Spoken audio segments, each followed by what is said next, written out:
Hi everyone, thank you all so much for joining us tonight for our second annual AI Creativity and the Future of Film panel discussion here at the USC School of Cinematic Arts in connection with the USC Viterbi School of Engineering and AI for Media and Storytelling at the USC Center for Generative AI and Society. I'm Alex Ago, the Director of Programming here at the School of Cinematic Arts, and we have an amazing panel to guide us through the developments in AI over the past year. There will be some discussion from each panelist before we get into the panel discussion proper, but we'll hear from writer-director Dave Clark. We have Henry Jenkins, USC Provost Professor of Communication, Journalism, and Cinematic Arts, and a variety of other things, but I just shortened it to those three. Tobias QUEISSER, the co-founder and CEO of Cinelytic. Howard RODMAN, screenwriter, novelist, and SCA professor and legend. We have Rachel Joy Victor, co-founder of FBRC.AI, and we have John DUDKOWSKI, hosting this for the second year in a row, current director-editor on Star Trek Discovery, USC adjunct faculty and alumnus, and in fact, my classmate from all the way back in the late 90s. So it's very exciting to welcome John back here. There's a lot of great stuff in store, so let's welcome up John DUDKOWSKI, and then we'll hear from our speakers.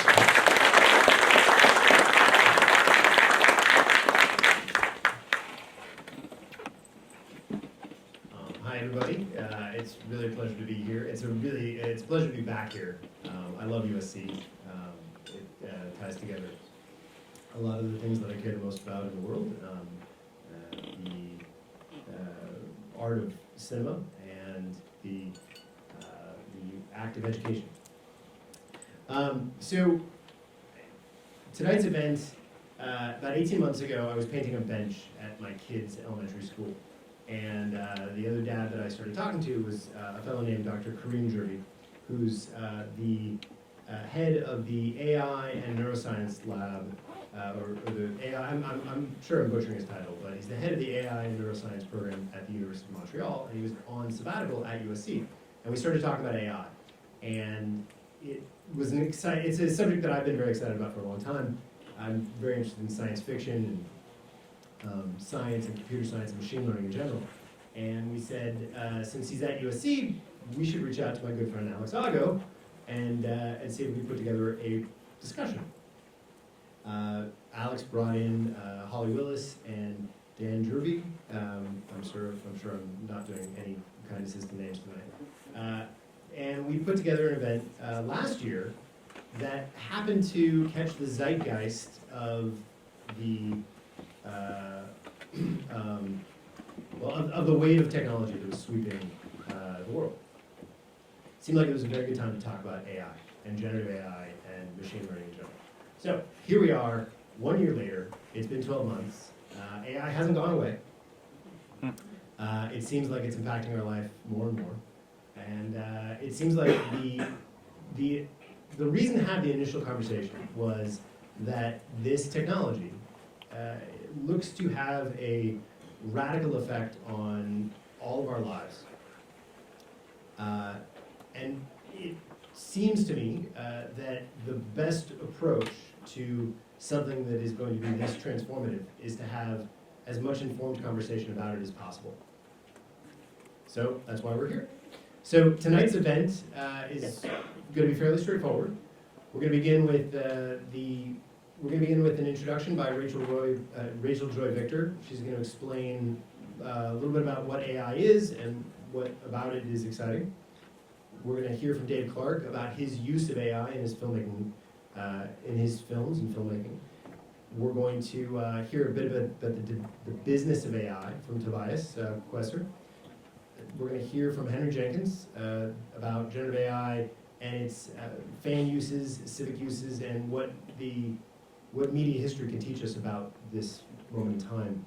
And we're going to hear from Howard RODMAN about AI in the context of Hollywood and its labor disputes, or labor disputes. So there you go. That's the plan for tonight. Thank you all for being here. As I said, I think having an engaged, intelligent conversation. And then, well, I guess after everyone's kind of given their presentation, I'm going to ask some questions, pepper some questions, and see if I can pull some discussion and debate out of this panel. And then we'll open the floor to questions. So it should be an interesting evening. Thank you all for being here. And we can start by hearing from Rachel Joy Victor.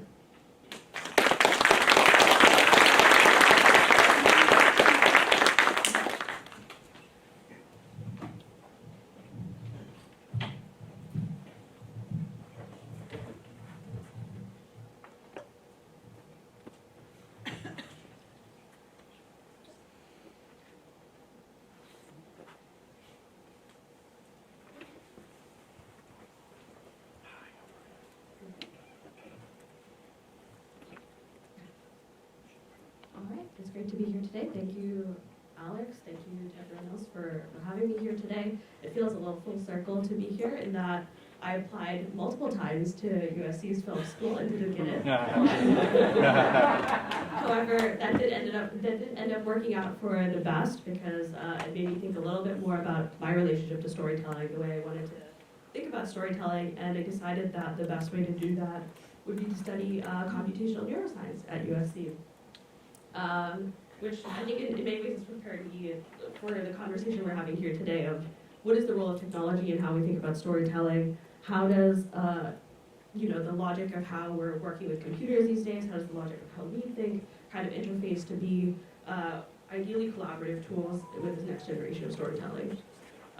So I'm going to try in about like 10 minutes to give a quick overview to what is happening on the technological side, but what that also means in terms of us moving forward as filmmakers and creators. My background, I describe my work as a designer, a strategist, and a world builder. World building means many things. We'll talk about some of them. We have talking about like the coming from like a transmedia perspective of world building. There's also world building as it applies to thinking about the strategy piece of that. There's world building as it applies to the narrative, and there's world building also as it applies to the tooling side of how do we think from a world building outwards perspective on how we create content. But to start with, obviously everyone's seeing all the many headlines about AI. And it feels like it's a newer thing, but really when we talk about AI, we're drawing from this history of AI that started in the 1950s, the 1960s. The AI that existed at the time looked very different. It's something that you can call symbolic AI. There are other words to describe it as well. But there's a lot more human input involved in this type of AI that used to exist. It was human-created knowledge base. There was an inference engine, but all of it kind of went back to this like human idea of input. And that was where, if you've heard of the idea of the Turing test, that was kind of came up in that time of what if I, as an independent observer, person C in this picture, was able to ask a series of questions, one to an AI and one to a human. When that output came back out, kind of distinguish what it meant to be human-like. And to get to something like that with just symbolic AI where there's so much human input is difficult just because of scaling, right? You have to try to think and account for all these permutations and combinations. And if you're just doing that from this very top-down approach that you get with symbolic AI, it's hard to scale. So around the 80s and 90s, there was this question of what if AI could teach itself? So a lot of what we're seeing now is this growth out of that kind of pivot of let's move towards this new type of AI that's more bottom up. We throw all this information into the system and have the system find patterns within it and start to self-train itself. So when you hear that, you like deep learning, that kind of is this category of AI. If you hear of neural networks are kind of the mechanism that enables this sort of self-training. For a long time, these systems weren't necessarily very good for these systems to work well. If you think about it, it needs a lot of data, right? To be able to find these patterns, it needs enough data to find those patterns within.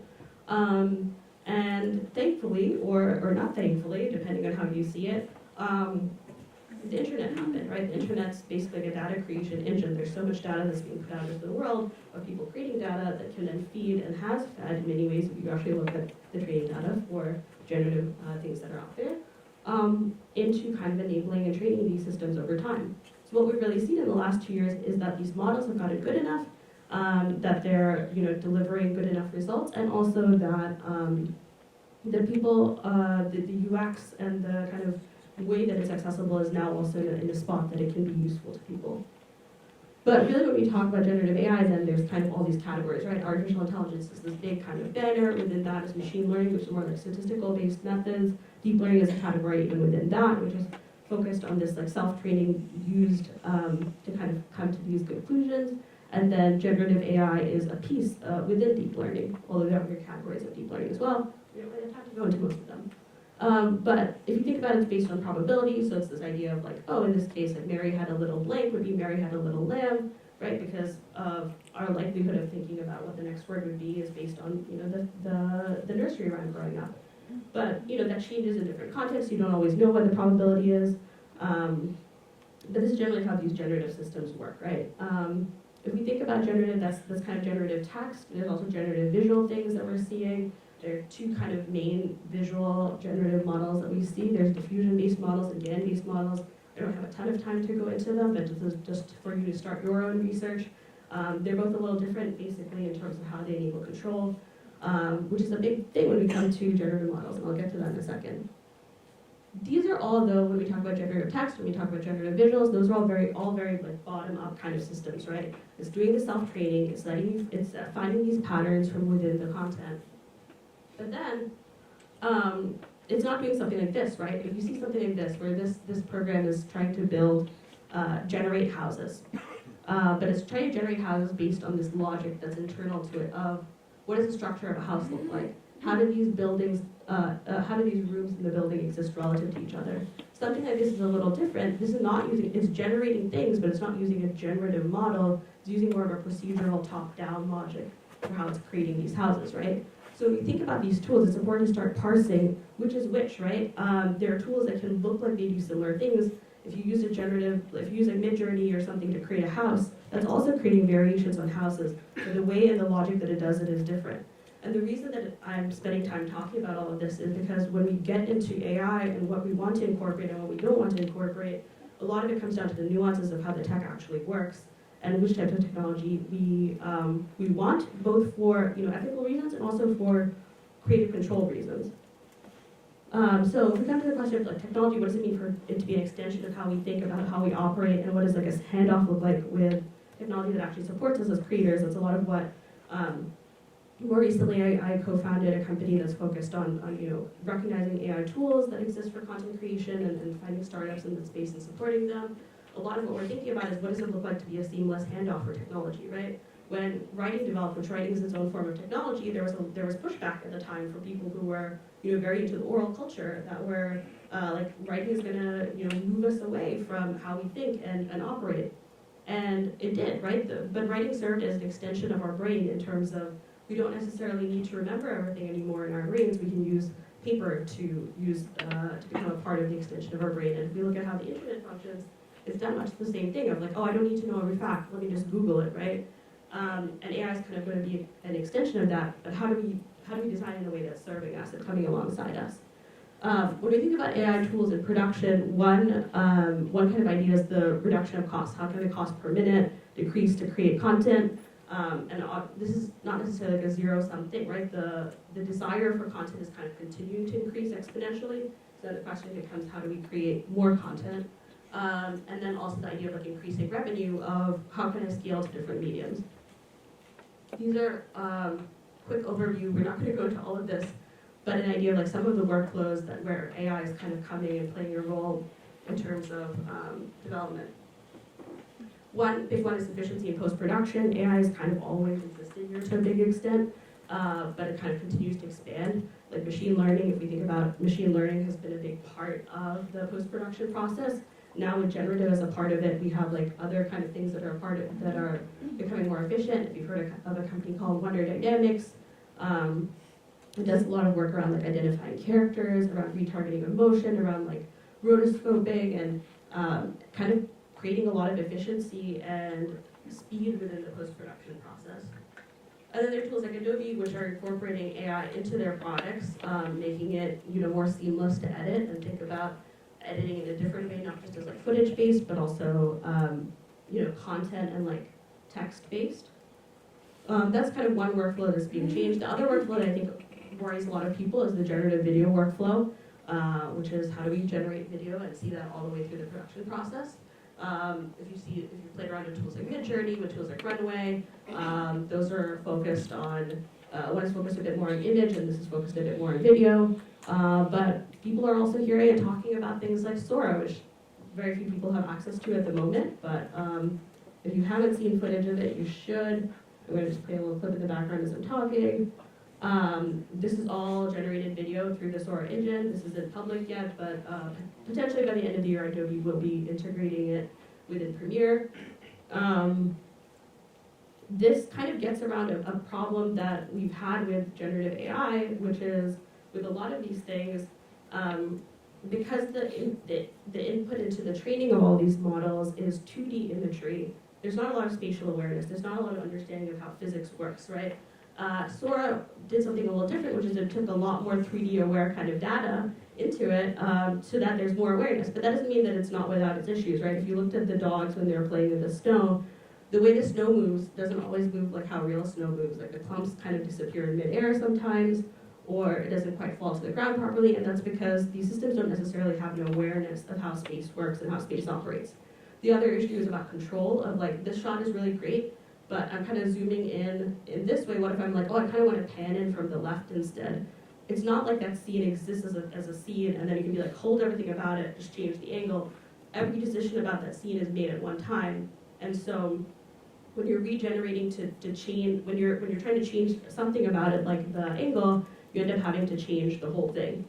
So that control issue becomes a big issue of working with generative image and video models. These are some of the other issues that are getting better over time, but like this is kind of, especially with early models, but still with some of these models when there's intricate kind of things, hands are really bad, reflections are really bad, light sources and proximity, occlusion, architecture, all of these things are bad, but if you understand why it's bad, it's because it doesn't have that underlying awareness, right? It's that bottom-up trained system. It's figuring out its own conclusions about what it means for things to be proximate and things to be next to each other, but it doesn't necessarily have that overarching understanding of how space and things move in relation to each other. I think I'm already over time, so I'm going to quickly skip through a lot of these things, but there are issues obviously with like diversity of data sets. There's issue with ownership of data sets with generative models as well. The other spaces kind of being influenced and where AI is making a big kind of impact as well is in 3D and volumetric workflows. The film production process in general is becoming much more computational. There's so much more data as a part of the process if we're thinking about the role of virtual production, and virtual production is a gradient, obviously, of kind of production techniques.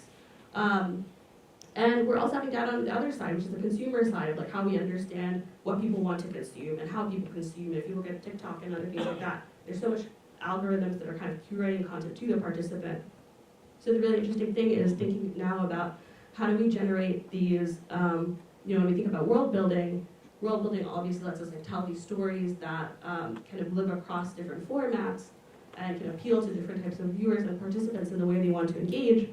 But now it's not just a storytelling construct, it's also from a production standpoint, we're actually able to think, okay, how does this world exist as a 3D world? And then how does that 3D world support me telling a story in a virtual world, in virtual production, through avatars, through all these different formats, while streamlining production and not necessarily needing to recreate those assets from scratch for each different medium. So the different companies working in this space, one of our startups that we work with is Playbook XR, which is working on kind of a spatial engine that works across the headset and the browser for real-time collaboration. Move AI, if you've heard of them, they're thinking about capturing motion and retargeting motion through mobile devices. Another company we work with, Modtech, is thinking about asset translation, and if you're trying to have the same world and use it for VR versus use it for VFX, you need very different LOD for those assets. How do you retain what you want to do with the asset? But at the end of the day, as we're thinking about these tools, obviously there's so many different workflows, there's so many different types of AI that we just talked about as a part of each of these workflows. But what does it look like moving forward to think about this future where we have AI and these tools as augmented intelligence that's coming alongside us? And I think we're going to discuss more of that tonight. Thank you.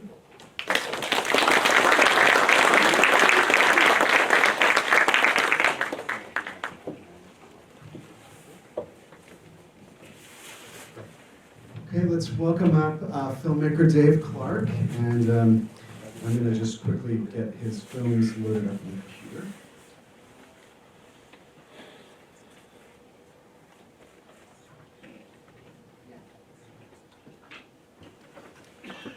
How's it going, everyone? I'm Dave. My name is Dave Clark. I am a writer-director here in the Los Angeles area. I'm also a member of the DGA, the Directors Guild. Probably one of the only guild members to be using AI as efficiently and as outwardly as I do, but I think it's important. That's one of the things I think I want to touch on is why generative AI? You know, why someone who was, I went to Pratt, I went to film school, I studied traditionally, I studied fine arts, I'm an artist myself. I love arts, I love artistry, I love filmmaking, but at the same time, I'm a realist. I'm someone who came to Hollywood with hopes and dreams, just like all of us, to make feature films, to make the films that I was writing, and you know, there's not only use the word gatekeeping, but there is a certain type of hold on the industry, and what I mean by that is, you know, if you think about, I think an article recently came out in the Hollywood Reporter about just this idea of directors who are known and the amount of work that's kind of going around for the new filmmakers, like the ones who had a film premiere at Sundance or at Cannes, and you know they're not getting those second films, those bigger budget studio films that they used to get, because you have the more known filmmakers out there who are also chomping at the bits to get work. So there's a little bit of bottlenecking happening, and for me, I'm someone who shot many commercials, commercial production. I've done indie feature, shot tons of different types of content. So I never want to lose that aspect of storytelling, which I think is very important to the filmmaking process, that human connection. One of the best things, I think I had a conversation with a SAG actor, and I basically said, look, AI, will there be a time where we can generate AI characters in a film? Absolutely. But what AI will never be able to do is they won't have that subtext and that humanity behind the reasoning or the choice of an actor's choice. So think about an actor. What was that actor doing before, or that character in a film doing before they walked around the corner and then met the villain for the first time? Actors can do that. AI can't do that in the foreseeable future. So it's just something to think about. I think a lot of conversations that get lost as artists. Actors are also artists in the filmmaking process. So that's a separate conversation, but I consult with people like Ridley Scott. I had great conversations with Ridley Scott about the technology and what it can do for the filmmaking industry. Me personally, which you'll see some examples, is I'm using it for pitching opportunities. I'm using it for creating films efficiently. I did a hybrid short film that's based off of a feature that I wrote called Another that uses generative AI for the visual effects component. I think we'll see some of that here as well. But at the end of the day, for me, being someone, again, who's part of a union, so at the end of the day, it's all about, protecting the people you work with, but it's also thinking about the future of the industry and what that means for everyone in this room, for everyone in this world is, how do we move on as an industry if, we're starting to see a lot of this bottlenecking happening, a lot of these new ideas not being able to get out there. So I think AI will really be part of that transition in a positive way. And there's always that uncomfortable positioning when you're transitioning, or there's some kind of new technology. We've seen it time and time again with Adobe Premiere, with the digital camera, and you still got the greats like Christopher Nolan still opting to shoot on film, but Ridley Scott shoots on 12 digital cameras. So that just goes to show you that camera is the choice of the auteur, but it doesn't really make the story. Same thing I think with the tools. It's all about the storytelling. So with that, I think we can show up films.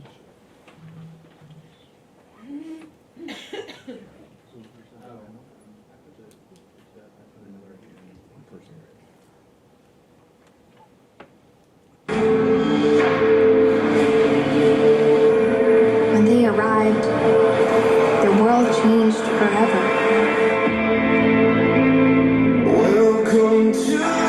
Despite the assurances from officials, there is a palpable sense of unease among the public. I didn't know if they were here to help us or destroy us.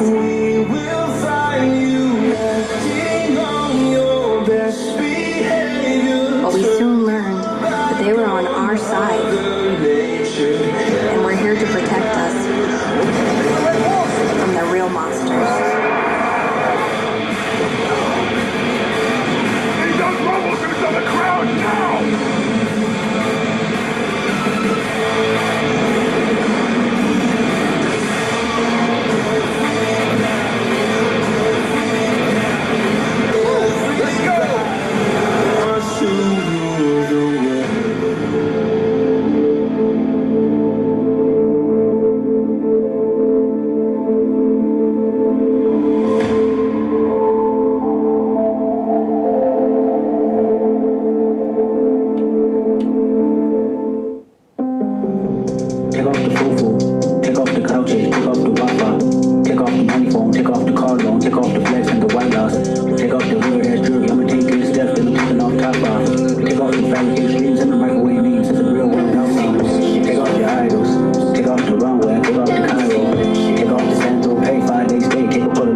the Intel Vision 2024 conference, we created an AI DJ Bunnyman. It was created in Unreal Engine, which allowed real-time visuals to be synced perfectly to the music. We motion captured a physical performance using AI and applied it to our DJ. We also generatively created reactive visuals in the virtual environment that brought a truly unique experience throughout the conference.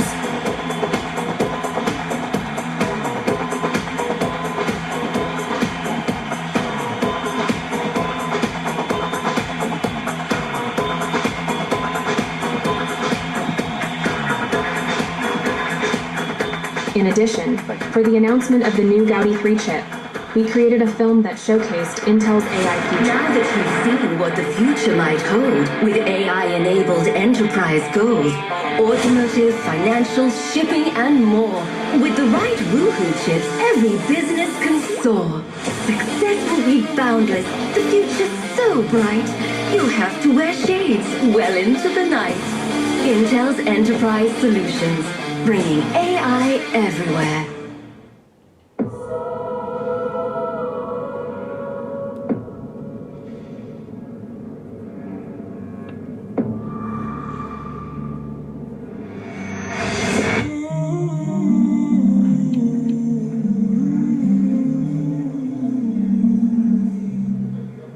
So, what's new? I've been having these intrusive thoughts. Has it been stress? No, it's nothing like that. So what is it then? Tell me. I found, like, this hidden staircase in my bedroom wall. Creepy. It's completely black in every direction, but they all go nowhere. Just copy after copy, like reflections. Sarah, do you hear yourself? It's not funny, Claire. It felt real. It's really starting to mess with me, okay? I'm very freaked out. Order for Claire? Be right back.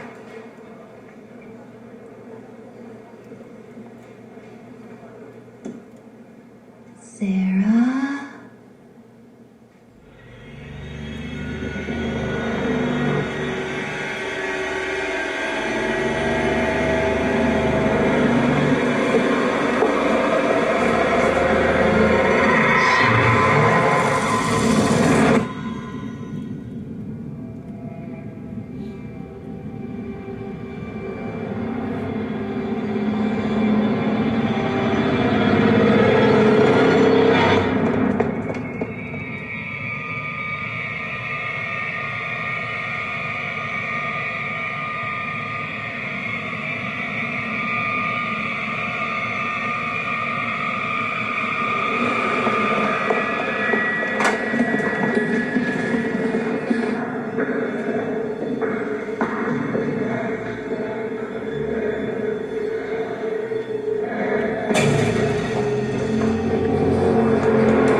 Is anybody here?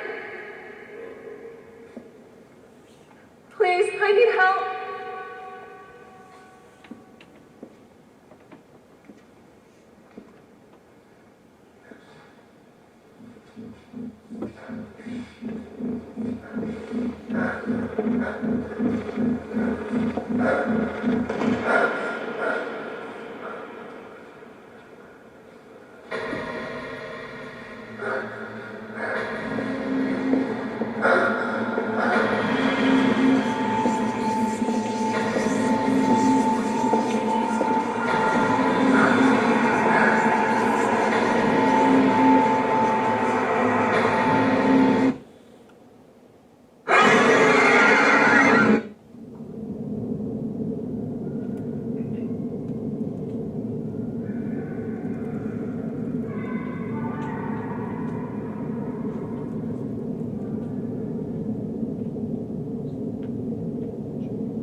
This is an example of how I used AI in the advertising world to do spec commercials. You also saw real world use with the Intel, working directly with Intel and the CEO for a large event. And then with another, Gundam was because I just want to see what Gundam looked like as a feature film.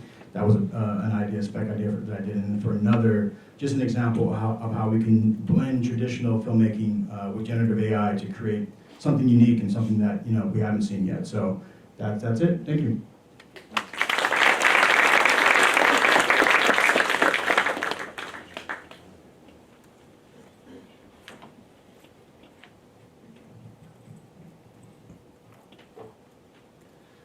Okay, let's welcome up Tobias QUEISSER, from Cinelytic, and I need to set up your.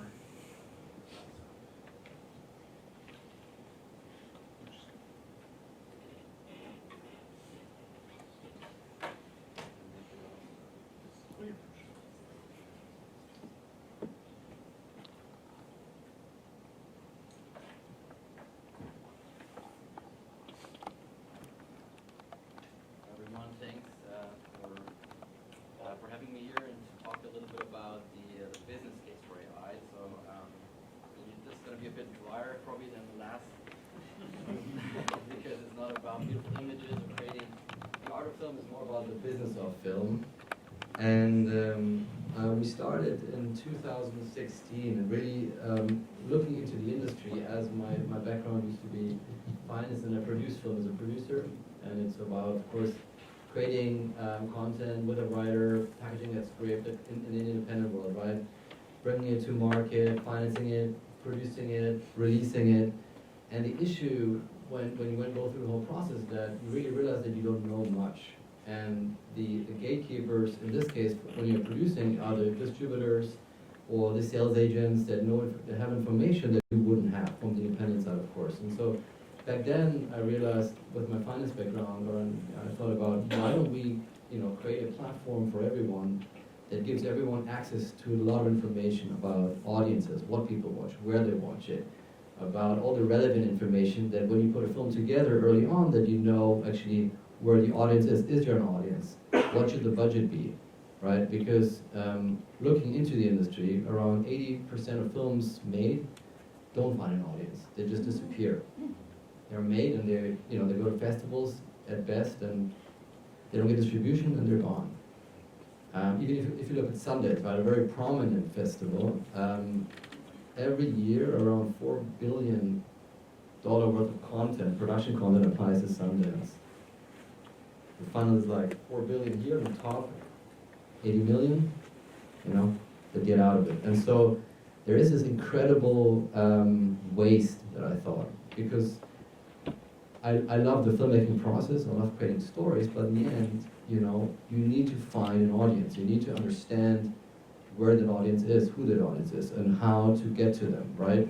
And also, in order to kind of reduce the whole gatekeeper problem, the more information you have, the better you understand the ways and paths you can take to get to your destination. So what we did with Cinelytic is we basically created a platform where we ingested all the relevant data sets, box office, home video, TV, streaming, social, whatever is relevant, right, for understanding how content could perform, bring it together on one platform, and then we use AI, and we build our own AI. My co-founder I'm the co-founder and CEO. My other co-founder, CTO, is an ex-rocket scientist from NASA. He built risk assessment systems for launch vehicles. And the idea was to which design could bring a rocket to Mars. In this case, it's like which film could make it to the cinema. So it's a little bit different, similar, complex, but it is all about. And so what we did is basically we are other members of our team are film studio executives, film producers. It was really about like what are the day-to-day process that you go through when you think about the business of film, and bring these from I would say the 90s or 80s, which they still were then 5-6 years ago, to the 2020s, right? Because on set, cameras got better, post got better. When it comes to the creative side of film, there were a lot of improvements that helped make films bigger, better, tell stories that were impossible before. when it comes to the business side, if you looked into the business of film 5 years ago, it was basically like it's the 1980s. It's like run some comms, maybe a regression. It was all about tastemakers, you know, deciding which films to make. And these tastemakers, it turns out, maybe had their own agendas, right? Often. And so with what we build is basically an intelligence, we call it a content intelligence platform. You know, film, maybe I'll show you just a very small piece of it. So I know sometimes it can be abstract, so just a quick insight. Just a very few slides. So we created a tool basically to track any kind of actor, director, writer, producer out there, and we provide all the metrics like for literature value, for genre value, for media values. We created a huge film database with a lot of metadata, and then we really build models and predictive models based on AI that can forecast box office, home video, TV revenues, domestic, international, and understand sort of what is the potential of my film. And the way it's being used is in greenlighting, financing film, establishing talent value in the acquisitions process. You know, when you are in Cannes and people, you know, buy and sell film over a bottle of wine and oysters, it's a very fun experience, but in the end, you know, more than often you overbid, and in the end, you sit there with a huge loss, right? And there's always a new one, and so this, you can still go out and have oysters and drink wine when you acquire films, but at least now you still have something in your pocket or in your iPad that can keep you objective, right? Then release strategies and streaming value. Streaming was a big, of course, a big unknown. We have our own proprietary data set there that helps with that. And so, you know, I don't want to go too deep into it because it's, I don't know how much time we've left, but talent analytics, you know, helping establish talent value, and then really predictive forecasting. I'll show you this tool maybe for now, is putting a film package together. We identified 19 attributes that drive film performance. We started with 50, right? And then we boiled it down to 19. Genre, budget, whether it's based on IP, themes, key talent, of course, very important, director, actor, producer, writer, and release timing, the studio or distributor that releases that film. And these inputs then generate an output. And that output is basically financial data. So it's like, what is the most probable outcome, box office, home video, and TV? And then probability levels around that. There's a 90% probability a certain revenue threshold is met. And so what this does, while it doesn't look very exciting probably here, it just helps producers, anybody that has to deal with the business of film, to better understand the potential market and then figure out what it means for your project. Is the budget the right level, right? If I'm an independent film producer, I want to, make my second film, right? I don't want to have my first film not be released or not make any money back, so then I have to look for financing again. Or if I'm a studio, it accelerates workflows that are very convoluted sometimes and very siloed. And so there are many different use cases that we go after, but in the end it's the business of film. And our AI, or our tools in general, it's not just AI, it's just about bringing data together, digitizing workflow, and using AI to really help have everyone that's not an Excel whiz to be able to forecast. And that is, helping studios to be much more faster and also be able to assess original content, not just, sequels and prequels. And for independent film companies, it's like a leap forward to be able to run analytics anyway. I think my time is up, or? No. Sorry. My wife helped produce one of those movies. Okay. And I was looking at the prediction model. I hope it's to up. take a picture, but then I realized that my phone is on the table. I can send you the slide. Well, yeah, our forecasting is what we do. This is a prediction that we did mostly like a year before release, domestic box office. This is just a sample basically, and the actual results. And so here our overall accuracy is around 85% plus, which is of course much better than the traditional ways of forecasting. It does work especially well, of course, for original content as well, not just because you can put all these elements together, and the eye uses machine learning to see patterns and predict revenues. And then also we do the same thing for streaming value, so we were able to forecast basically box office in the classic way, a release way, or as well path onto a streaming platform. So it does all of the old school that's on the left, and it takes it in the 21st century, that you have a tool in your hands that can very quickly assess and help you assess content value and make the best decisions possible to get to hopefully a film as a product that is a great creative endeavor and makes sense economically. Thank you.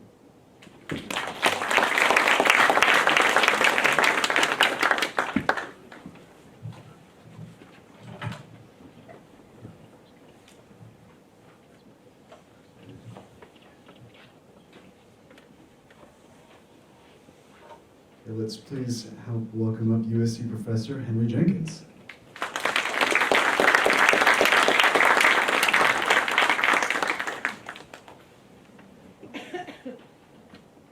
So the first thing I should say is, despite teaching at MIT for 20 years, the guy up here who knows the least about the technology.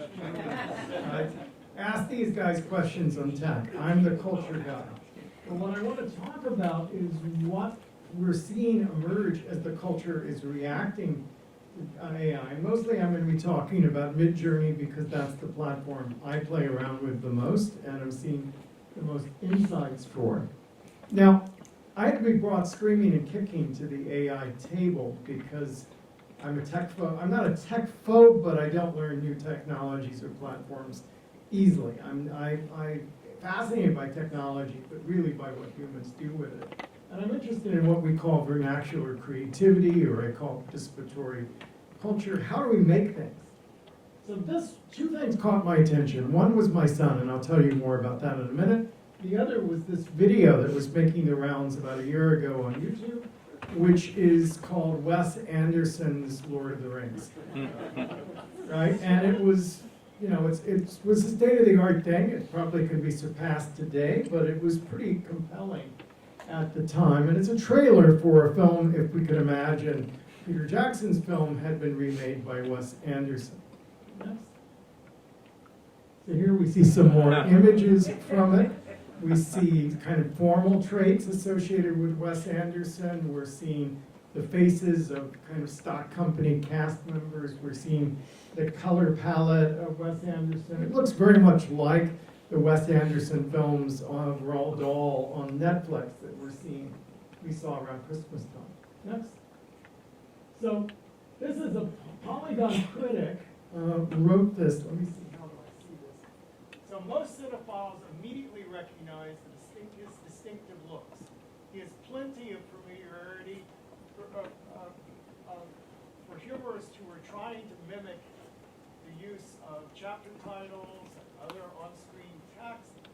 I'm going to not read it because I can't read it at the same time. Okay, this is a ridiculous act. So in any case, on the one hand, he's saying Anderson is easy. This is baby steps. An AI, he's so formally precise that an AI could achieve it fairly readily. On the other hand, he's saying this devalues the quality of Anderson's work. Anderson's making meaningful choices. This machine is just creating things with the same set of constraints and interest. And it sort of ultimately this is damaging to art if we treat artists like styles that can be layered on, like filters on your cat filters on your phone. So here we see Smeagol, and it works fairly well, right? And very interesting. What I'm interested in is the literacy, the shared literacy of fans who are using these tools to think analytically, work with a familiar set of cult objects, apply the stylistics of other directors, and what emerges from that is a kind of rich kind of remix culture. At least formally, it helps us to see patterns. Next. This is Fritz Lang's Star Wars that emerges. You get a kind of Weimar Republic, black and white vibe from it. Next. This is Kurosawa's Star Wars. And given that Lucas borrowed heavily from Hidden Fortress, it makes sense that turnabout is fair play. And we can imagine this is a samurai film, and the elements are there. And I think analytically, something interesting emerges from that. Next. This is Kubrick's Star Wars. And we can see a range of kind of stock 2001 images. Next. This is a 1920s American cinema version of Star Wars. And we sort of get clear, in the next shot you'll see even better, Clara Bow as Princess Leia makes a certain degree of sense. Next. So here's some more of the 20s stuff. I kind of like that one. I want to see that one made. Okay, next. Then we see the steampunk Star Wars. Okay, next. So all of which works, right? So we're seeing the flexibility of these cult objects, the ways in which fans who are literate about cinema are able to rethink them, remake them, and I would argue in collaboration with the technology, right? That's the metaphor, the language I'm going to use, and I'll spell that out more fully. But what interests me is the potential of this technology to democratize who has the power to communicate their ideas and visuals. That's the really groundbreaking thing here. That people who are not artists, people who lack the tool set and the budgets of Hollywood, not to create competing titles, not to rip off filmmakers, but simply to be able to make something that expresses to their friends, their family, their students, an idea, a concept that they could not express before. And that's what excites me about this in relation to vernacular creativity. That I can knock something out in the morning as a teacher and put it on a slide and use it to teach in the afternoon, and something really powerful. It's the equivalent of clip art except 100,000 times better, right? And that's, I'm not even claiming for this the status of art. Let's just call it visualization, but the capacity of everyday people to visualize is truly important. Okay, next. So that's the Darth Vader and the steampunk. I forgot that was there. And next. So this brings us to my son. I was getting ready to give a lecture in China last summer, and I wanted to illustrate it. And so I said, what if Game of Thrones was made for Chinese media? That is Michelle Yeoh, or an equivalent of Michelle Yeoh, as Cersei sitting on the Iron Throne. My son, who failed his art class, you know how hard it is to fail an art class in high school? Right? But failed his art class, now can create that in under 4 minutes. That is extraordinary, right? He can express something that he had inside of him. Now, the other thing that's interesting, my son's taught me how to use Midjourney. I can't do that. I can't do anything near that good. He's put in 100 times more hours in than I am, and he's that much better than it. So for me, if the mode of expression is one that I can learn, be bad, get better, and the more time I put in it, the better what comes out is, to me that starts to edge toward an art form. You know, with apologies to artists who, you know, I'm not trying to de-skill anyone here, but I think the capacity to express yourself in this way is a skill-based activity. It's not you push a button on a machine and something spurts out.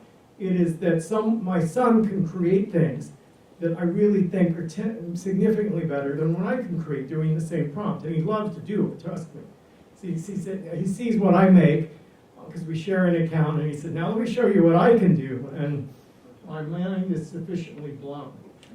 Okay, next. So these are 2 covers of my book, Textual Poachers.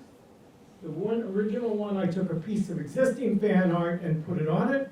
20 years later, I hired a fan artist to do a photo manipulation. She said it took her about 100 hours to combine these very iconic figures from popular fandom, Spock, Buffy, Xena, Darth Vader, right? Those are things that mix together.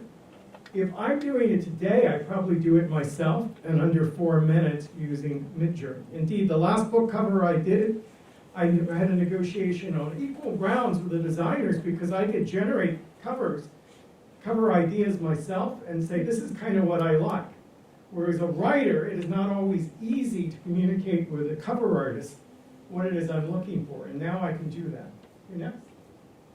So let me pause for a minute and talk about some of the limits of this, right? The fan community is mixed views. The woman who created that photo manip is probably, I don't know her position, but may well feel her skill set's threatened, right? She's being de-skilled by the emergence of this technology, and she's angry because she put a lot of time into acquiring those skills and feels threatened by it. I know when I posted about this on Facebook, lots of my friends came down hard on me. There's also a perception, we don't know how accurate because it's trade secrets, that fan works on the internet are a large chunk of what's being scanned for machine learning, and without permission, without attribution, or without compensation.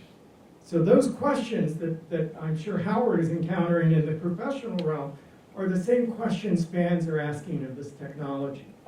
The difference is fans are already building on other people's works, right? It's a remix culture. What Bakhtin says about literature, he says words don't come out of a dictionary, they come out of other people's mouths, tasting of where they have been. That sense of borrowing, remixing, revitalizing, restoring is part of what art has been, certainly since the 50s or 60s. And so it's not new, but it is something that is challenging amateur artists as much or more as it's challenging professional artists. And so those are the issues ethically we need to think about. Now, we've been talking to artists, commercial artists, about their feelings toward AI, and I'm not gonna read them because I can't read at this angle, but you can read them yourself. This, let me see if I can do this. For groups who do knitting or crochet or things like that, the AI images they're generating are like, here's a giant cat sofa, a knitted giant cat sofa, things like that. They're engaging with art in a way that they couldn't do before. So they're picturing, wouldn't it be interesting if these things were happening? AI, this is my argument about democratization, right? Hobbyists are able to express their view of the world, and maybe if you've got a hammer, and all you got is a hammer, you see nails. And you see cat sofas if you have cats, and nothing but cats, right? But that sense of expression is, and subcultural expression is really important. Next.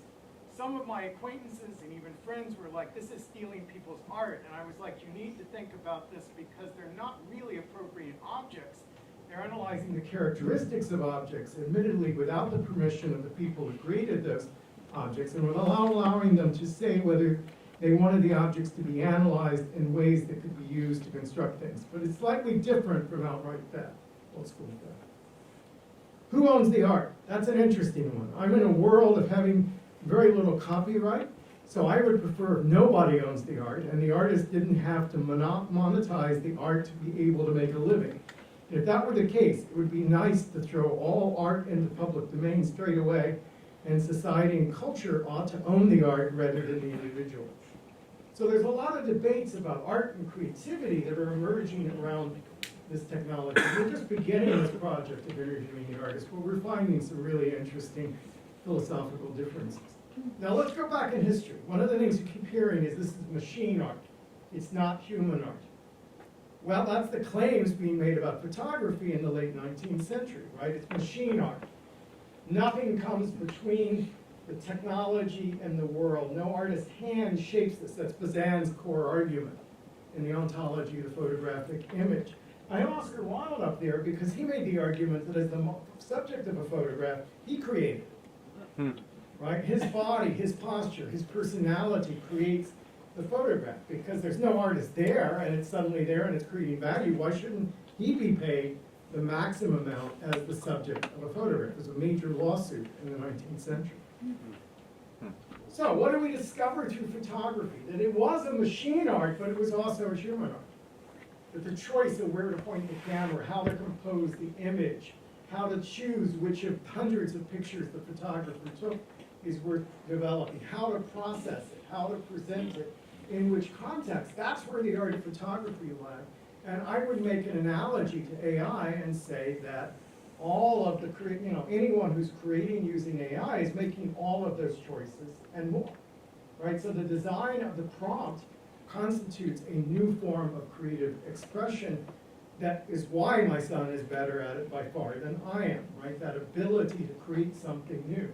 And we're in a moment of revitalization of surrealism, we can argue, because we all want to see something we haven't seen before.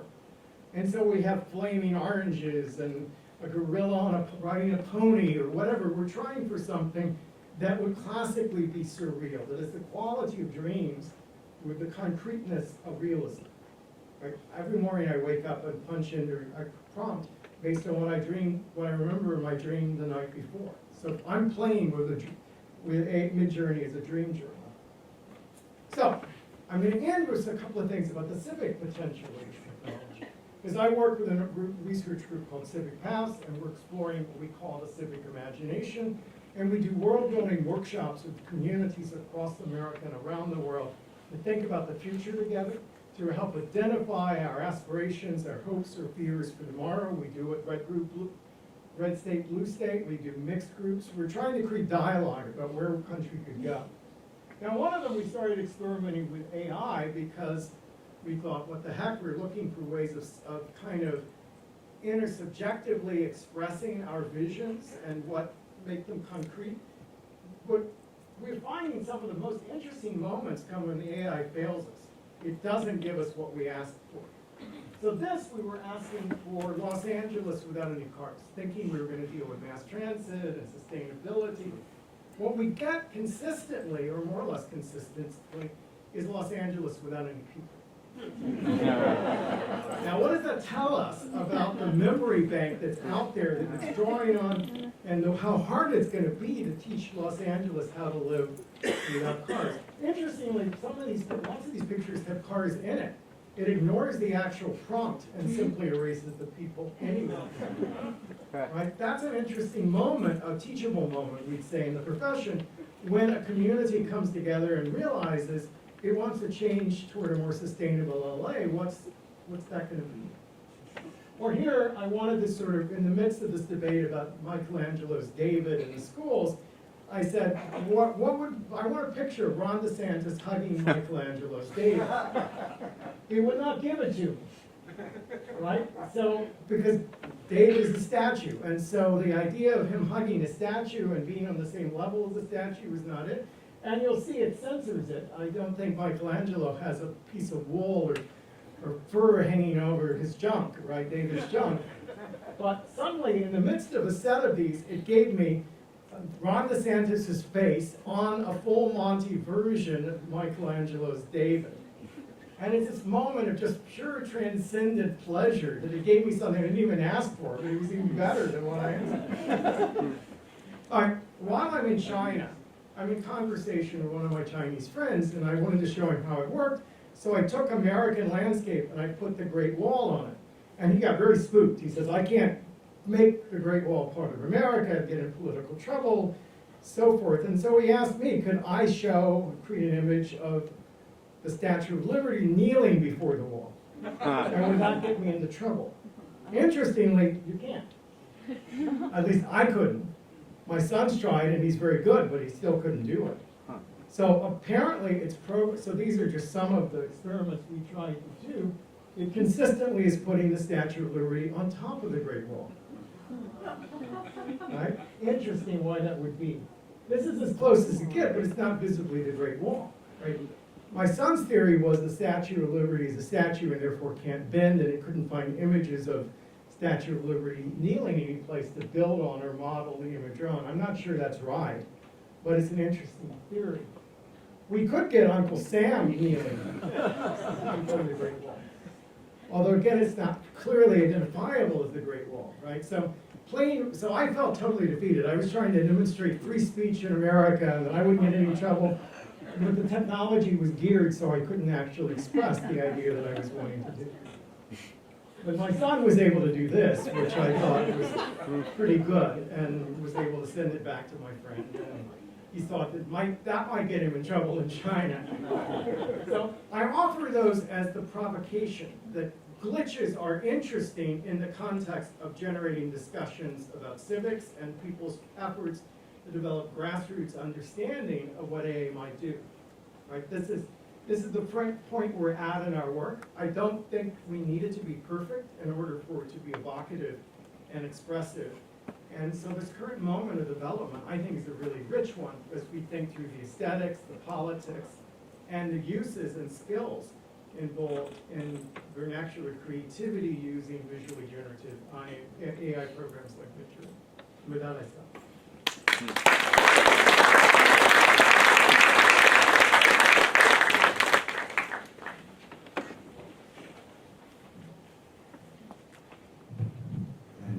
last but certainly not least, Professor Howard RODMAN, screenwriter and novelist.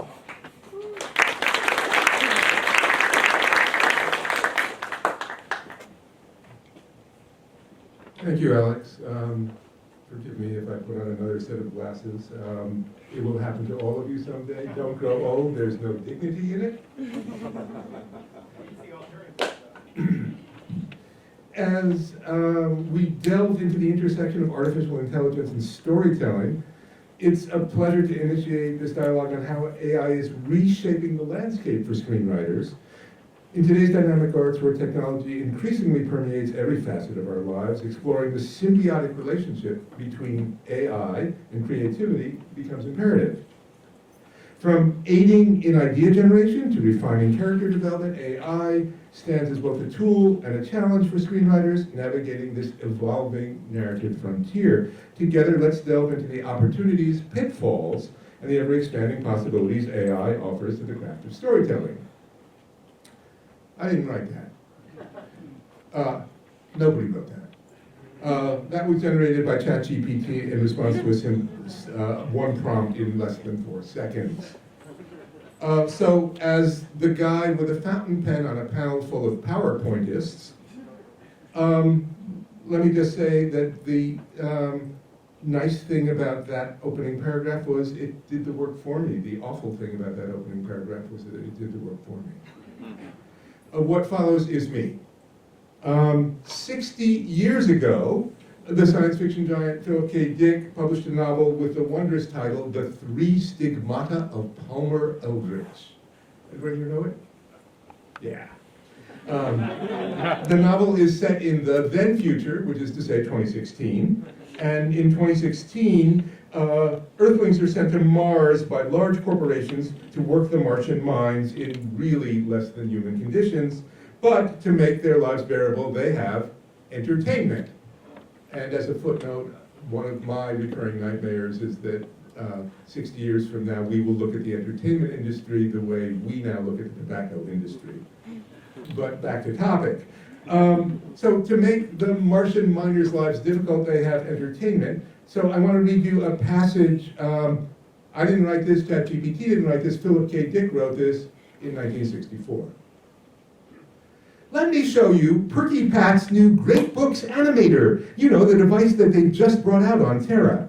You insert one of the great books, for instance, Moby Dick, into the reservoid.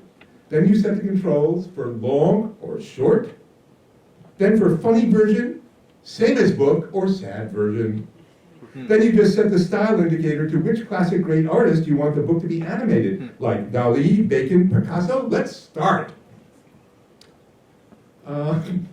As we watch Philip K. Dick's novels slide silently from the shelf labeled speculative fiction to the one marked current events, it's not hard to imagine a future, which is to say a present, in which screenplays are generated by machine, as easy as pressing a button on the reservoid.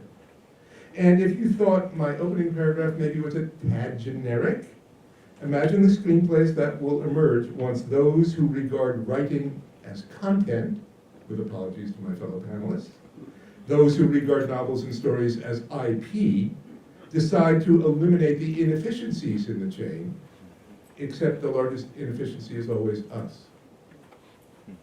Soon we will have great books animators, just like in Three Stigmata, funny version, sad version, same as book version. An hour later, it becomes a fully rendered film, ready for distribution on streaming services, or beamed wirelessly to your Apple Vision Pro, or, if it's more tax advantageous, ready to be put on a very high shelf where no one can reach it forever and ever. Thank you, David Zaslav. Think of it, the future, where all the uncertainty of the entertainment industry is eliminated, and with it, all residue of our creativity, in the same way that autocomplete can only finish sentences that I've already written, not ones that I haven't yet. So let me return to what I'm supposed to be talking about. In the last negotiations between the Writers Guild of America and the Screen Actors Guild and the major motion picture companies and streamers, we demanded fences around AI. We demanded 3 things, the 3 C's, credit, consent, and compensation. Credit. If you use our work, if you scrape our work, credit us. Consent. Don't you even dream about using our work without asking us first. Compensation. Pay us, motherfuckers. We didn't get all of that. But it's interesting to know that on the last day of negotiations, which is almost a year ago, which is exactly a year ago this week, here's what the companies were willing to offer us about AI. A yearly meeting to discuss technology. Whoever said, huh? Yes. So, the Writers Guild and then Screen Actors Guild, not the Directors Guild, what can I say, went on long strike, and at the end, we got stuff. We didn't get all of the 3 C's that we had wanted. But and what we did get seemed far too little and, to be candid, far too late, but we did get our foot in the door. And many of the things we got were things like, you can't credit a machine as the author of a screenplay. There will never be a screen credit that says by GPT-4 and Howard A. Rodman, or even in the other order. They cannot, we got that. They cannot give us a piece of material that was created by generative AI and hire us to write it at rewrite prices as if I were rewriting somebody else's screenplay, because it isn't somebody else's screenplay. And we got some protections against scraping of original material. You know, we didn't get everything we wanted, and as you know, in this world, you don't get what you deserve, you get what your power merits, and I think with that strike, we got as much as we could have gotten, and left the door open for further protections against ever imaginative incursions on human creative labor. As Columbo would say, one last thing. So I have a car that sometimes when I come down in the morning, it has been updated. Yes, I drive one of those. And 2 weeks ago, I came down, and when it updates, it crows to me about what it's done while I slept. It's very proud. And it told me that without my having asked for it or without my paying for it, it had given me, I love this phrase, full self-driving, parentheses, driver assisted. Now, you know that parentheses was not put there out of Elon's sense of modesty. It was put there because the vice provost in charge of fear of exposure to litigation told him he had to. And I love that phrase, full self-driving, driver assisted. I think some of you may have had courses which were full self-teaching, professor assisted. And it went even further. It told me that it had replaced 300 lines of C+ code with a neural network trained on 700 hours of video footage. You could almost hear it growing. 700 hours of video footage. So I wanted to know what the fuck had happened to my car. So I called my son, who's 30, and is finishing up his master's in engineering at Viterbi in data management, among other things. And he said, oh, hey Dad, here's what they did. They replaced the deterministic model with a probabilistic model. And I said, oh, what's that mean? And he said, well, deterministic is when you actually do the math. 3 times 10 equals 30. 3 times 0 equals 0. 3 times 1 equals 1. You do the math. Probabilistic model is you scan the universe of results and the cloud around it, and you scrape all that, and most of the time 3 times 10 equals 30, except for every once in a while when 3 times 10 equals 27. And that's, you know, not all the time, it's not most of the time, but every once in a while. And so that's a laugh. 3 times 10 equals 27, that's a laugh, except when that laugh is controlling your automobile. And so leaving my driveway after the update, the car informed me that I was departing the roadway and applied corrective steering for my benefit. And I had to driver assist my way out of the corrected steering so that I could avoid turning into my neighbor's house. Now, it may have known subconsciously how I feel about my neighbor, but I don't think it's quite that sophisticated. But so I driver assisted my way out of a collision with my neighbor's house, and then looked down, and on each hand I saw 6 fingers. Philip K. Dick was right. Generative AI doesn't just mistake probability for certainty, it fucks with consensual reality itself. And I would maintain that pulling the rug of consensual reality out from under us should be done by human hands in mysterious, delirious, amorous array, and not farmed out to server farms. Thanks very much.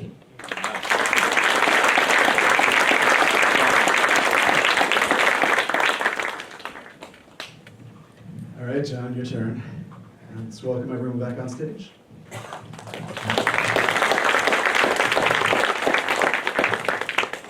That was everything I hoped it would be. I hope everyone else feels the same way.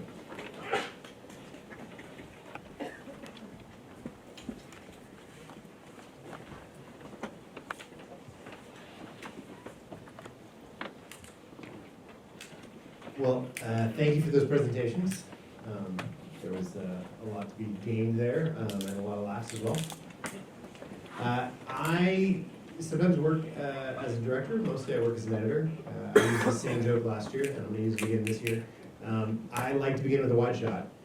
And so to that end, let's start by going down the line. And I'd like to ask each of you, what are you, well, I have three brief questions. We'll try to keep it brief. What are you the most excited about in terms of AI and film? What are you the most concerned about AI and film? And what's your favorite food? I guess this means I start. What am I most excited about? I think for me it comes back to what kind of drove me towards AI tools in the first place was more responsive experiences, right? When we think about storytelling, when we think about what it looks like to have an experience that understands who we are and responds to that, being able to scale to that level of content creation where it's like, I am in this experience, it remembers that I won this sword of power, the world is changing, and because it's snowing, all these things are taken into consideration to give me this narrative moment that's very contextual. The tools are really kind of enabling us to do that at scale, right? So the feeling of something that responds to us. The concerning part, I think, is just about how we develop these tools and where they kind of come alongside creators. I think there's an over-reliance sometimes on generative, probabilistic models to be the end-all, be-all of like, let's use this kind of self-training that we talked about to drive the whole process. And the challenge with that is we don't have that top-down control. We don't have the same points of intersection with the creator, right? It can take us, some of these tools can take us 80 to 90% of the way, but then that last 10 to 20% become infinitely difficult because they've not been built out with that logic to arrive at that point.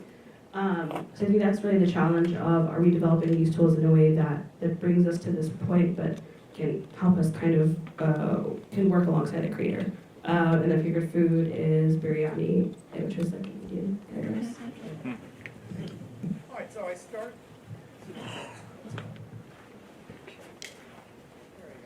So I started my talk by talking about the democratization of visualization. Right? And I think that's the large theme that excites and fascinates me, the current mind. What if we expanded so every person can produce their own visual images for their own purposes, not for professional purposes, but everyday purposes. Think about what happened to photography when we had cell phone cameras with almost unlimited storage capacity. My wife takes a picture of the parking spot that she parks in so she can remember where the car is. Right? This is a routinization of photograph. It's not a particularly creative use of it. It's imaginative as a solution to a problem most of us suffer from, but it's not creative. But once you open up to the space where creative people can play with it easily, readily, that's an enhancement of the creative capacity of the society at large that I'm really excited about, right? And that's what I'm starting to see as I look at people like my son play around with this and create images that he could never have imagined creating before, because he can't draw.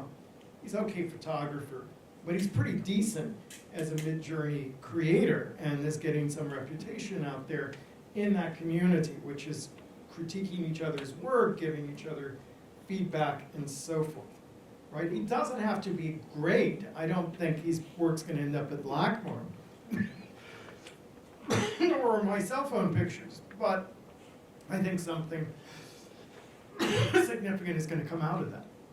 And that, once we, we're already hearing at cinema school, all of these YouTube producers arriving here, knowing how to make films and building better films because they started out at 13. That's what's gonna happen with visual literacy. I'm teaching silent film in the fall here, in part because I'm interested in visual storytelling. Well, what happens to a generation that has thought that intricately about every layer of constructing images and how reality is constructed from images? Will we have an audience more demanding of visual storytelling, as well as new generation of creators who are more adept at telling stories pictorially? I think that's the exciting potential. Favorite food? Well, I fell in love with custard tarts in China. And one day, once people heard about it, one day I was given 18 custard tarts, all of which I ate and loved. So I love Chinese custard tarts. To talk about the sort of joys and concerns of AIs, I think with Henry, what excites me is a certain access to democratization of the medium. In the same way that when I was coming up, if you wanted to make an indie film, you had to have equipment that was expensive and editing palaces, which were expensive. And now with cell phones, anybody can make a movie and edit a movie. And with AI, if you can imagine it, you can see it, sort of. As a Labster recovering surrealist, I quote Lautry-Amont, poetry must be made by all and not by one. And so I see in AI the potential for that. And I think, I'm the glass half empty guy on this stage. I worry that generative AI is based on data sets that it scrapes from the past, not from the future, by definition. And that it can only give us versions of ourselves, and often in a very reductive way. I speak to my friends in the FSE, Federation of Screenwriters of Europe, and I say, hey, what are you writing? And I have some interest in this because depending on the results of the election in November, I may find myself wanting to apply for certain types of citizenship. And my friends told me, well, if you go to, the good news is Netflix and the other streamers, in order to operate in France, in order to operate in Germany, they have to pledge a large sum of money to indigenous production. The stuff that is shot in France, shot in Germany. So I said, hey, what kind of stuff are they looking for? And he said, if you go to the streamers and you say, I want to use some of your money that is earmarked for France, they will tell you that you need to make a film set in the banlieue and it has a hip-hop soundtrack, because that's what the audience wants. And if you're a filmmaker in Spain, it has to be erotic, because that's what the audience wants. And if you make a film in Italy, it has to be about the mafia, because that's what the audience wants. And if you make a film in Italy, it has to be about gangs in Mumbai or Delhi.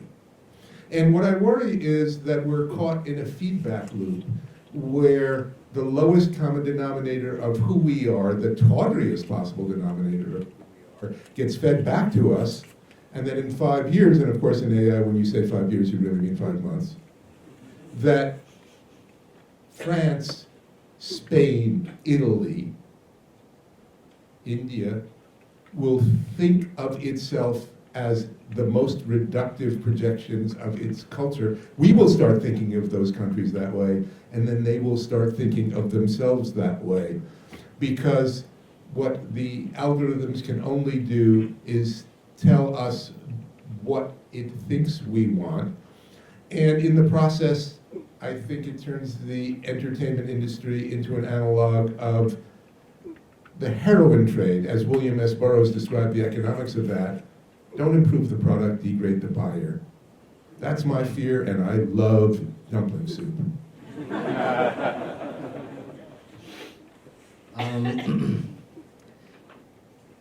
I think AI, I like AI because it could be bringing us into, if you talk about film, of course, it's very limited, but overall it could bring us into a new realm because it just opens so many opportunities of computation that if it's used in the right way, whether it's healthcare, whether it's so many different topics where we're just stuck, it can really solve a lot of big issues that could help us in enormous ways. So that's why I have to talk about it a bit broader. Entertainment industry, of course, when we talk about movie making, entertainment is a great industry, but I see when I talk about AI, of course, whatever innovation happens in AI is not limited in the entertainment industry. So it does create an enormous way that we could use for positive things.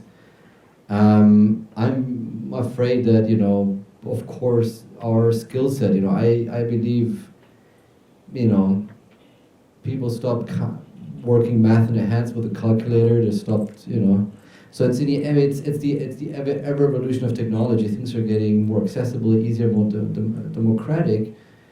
Everybody can do everything, but the craft of certain things is lost and reduced. So it's for me, it is more about what is our craft? What are we good at? Because, and I feel like this is so important, especially when you're in my position where we have to think, you know, I work with AI, but I have a market that I have to find a adoption to. Is like, how do humans interact with AI? Because there's all that wonderful AI that's all over the news and so on, but really, is that a use case anybody adopts? Probably not. So the use case that people adopt right now is very different. It's understanding what is the right combination of human interaction with AI, right? And I hope it came across in my initial a couple of words that it is absolutely crucial that humans in film, especially right now, still make most of the decision, but AI can be a very powerful tool to help in many ways. In our case,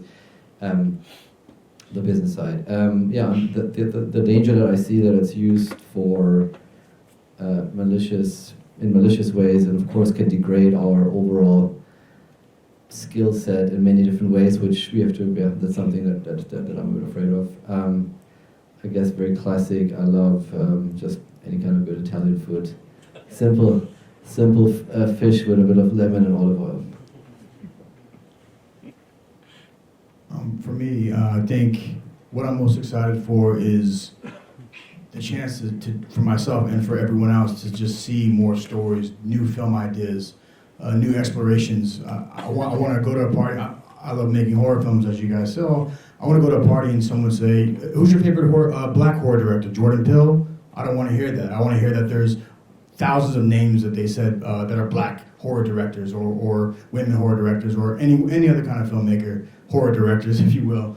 But I think that's what I'm most excited about, tools like generative AI, because I've already seen it in the wild and used it professionally, and it's opened up experiences.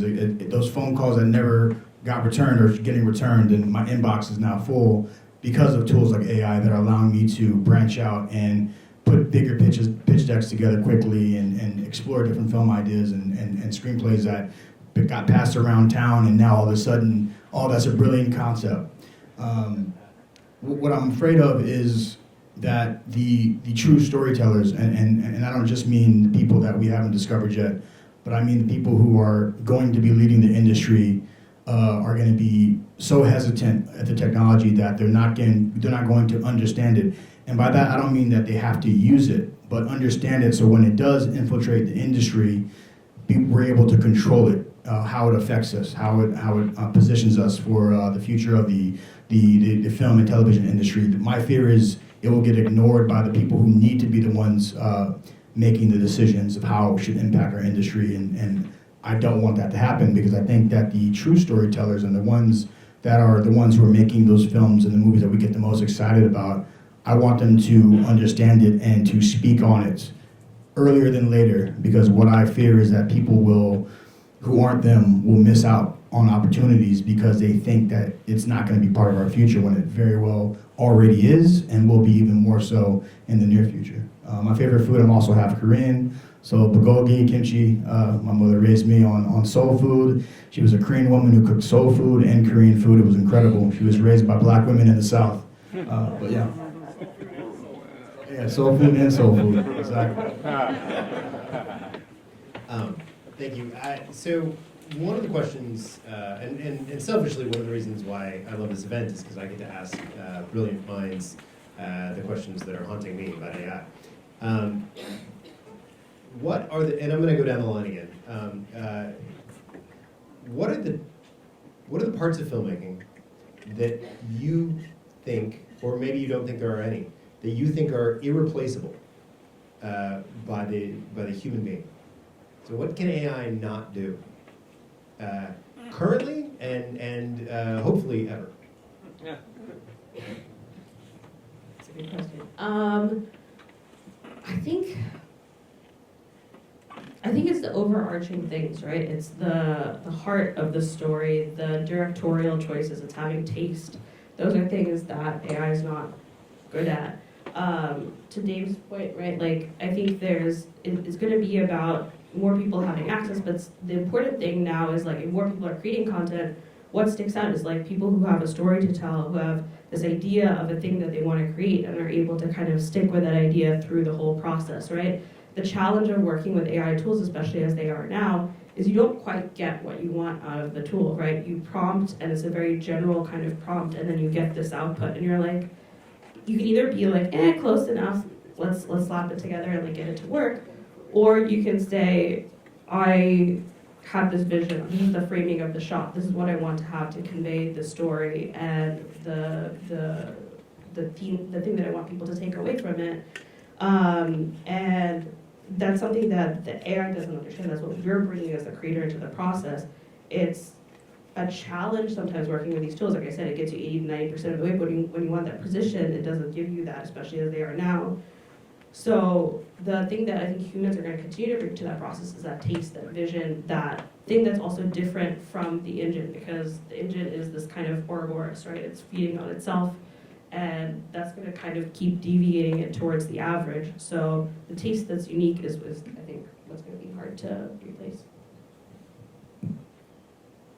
Yeah, when I used to work around game designers, they always said, we want to design a game that will make us cry, which was never really the question, because after 10 hours of trying to beat a level, I cried a lot.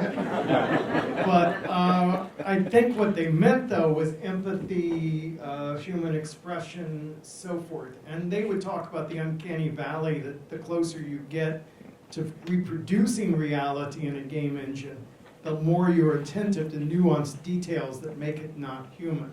And I don't mean nuanced details like 6 fingers, I mean glossy surfaces, and any number of things.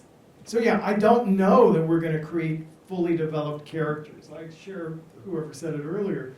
There's something about a human actor playing a part that really matters. I don't know we're going to develop scripts that have the subtlety and the meaningfulness to the culture that a good screenwriter can create, right? I'm not talking about replacing professional artists. That's not what I'm interested in. I'm interested in, can amateurs enhance their ability to express those ideas and feelings? And I think compared to stick drawings and any number of other kinds of amateur art, what you can create in Midjourney right now is more emotionally expressive than I could do by myself before. I'm not trying to be an artist when I do that. I'm trying to just convey an idea, a feeling, and I'm often moved. I've already seen Midjourney images that made me cry in one way or another. But I don't think they can make me cry the way a good script does and the way good actors do. I mean, maybe you could write a CBS sitcom using AI, but I don't think you're going to be in Oscar contention or even Emmy contention doing that, right? As network TV becomes more formulaic, I think screenwriters and producers are putting themselves out of business by creating scripts that are too mechanical, too constrained. So I don't know that we could blame that creativity crisis on AI. I think we can blame it on network formulas that are stifling creativity in certain media right now. But so that's where I fall down. I'm not interested, I care about the jobs that Howard's protecting. I'm glad that Howard is out there doing it. I'm not making light of that, but I do think there's something else that's important that's going on. And I'm here to speak on behalf of the fans, the amateurs, who deserve to be able to use this technology. But in relation to creativity that's already out there, because they do it now. But the shock of fans telling me it's never appropriate to appropriate when I'm looking at art that's got Kirk and Spock kissing each other. I think it's appropriation of some of the stuff you do, you know? And I think that's what fandom is. We appropriate and we take ownership over culture that's meaningful to us, and that's why we feel a connection to it. Taking ownership in that sense doesn't threaten producers, it simply enhances the attraction and attachment we feel to what you've made. But that's different from someone bringing in a machine to write your script for you and pushing you out of a job, which is a very serious problem that I do take very seriously.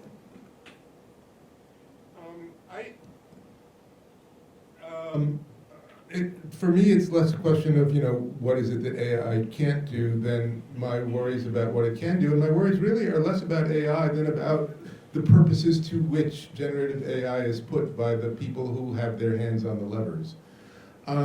There's that old story about a Silicon Valley VC who walks into a bodega and looks around and is just inspired and says, imagine what this place would look like if that guy behind the counter were out of a job.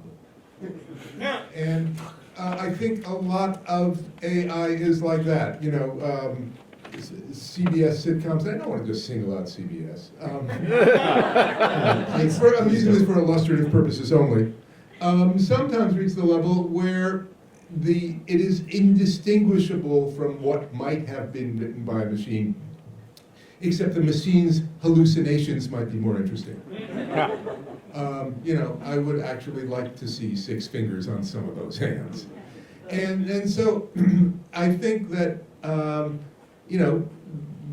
the sort of standard generic answer here might just be the true answer, which is, if I think of Citizen Kane, if I think of Charles Burnett's Killer of Sheep, they have not just the capacity to surprise, but the capacity to astonish.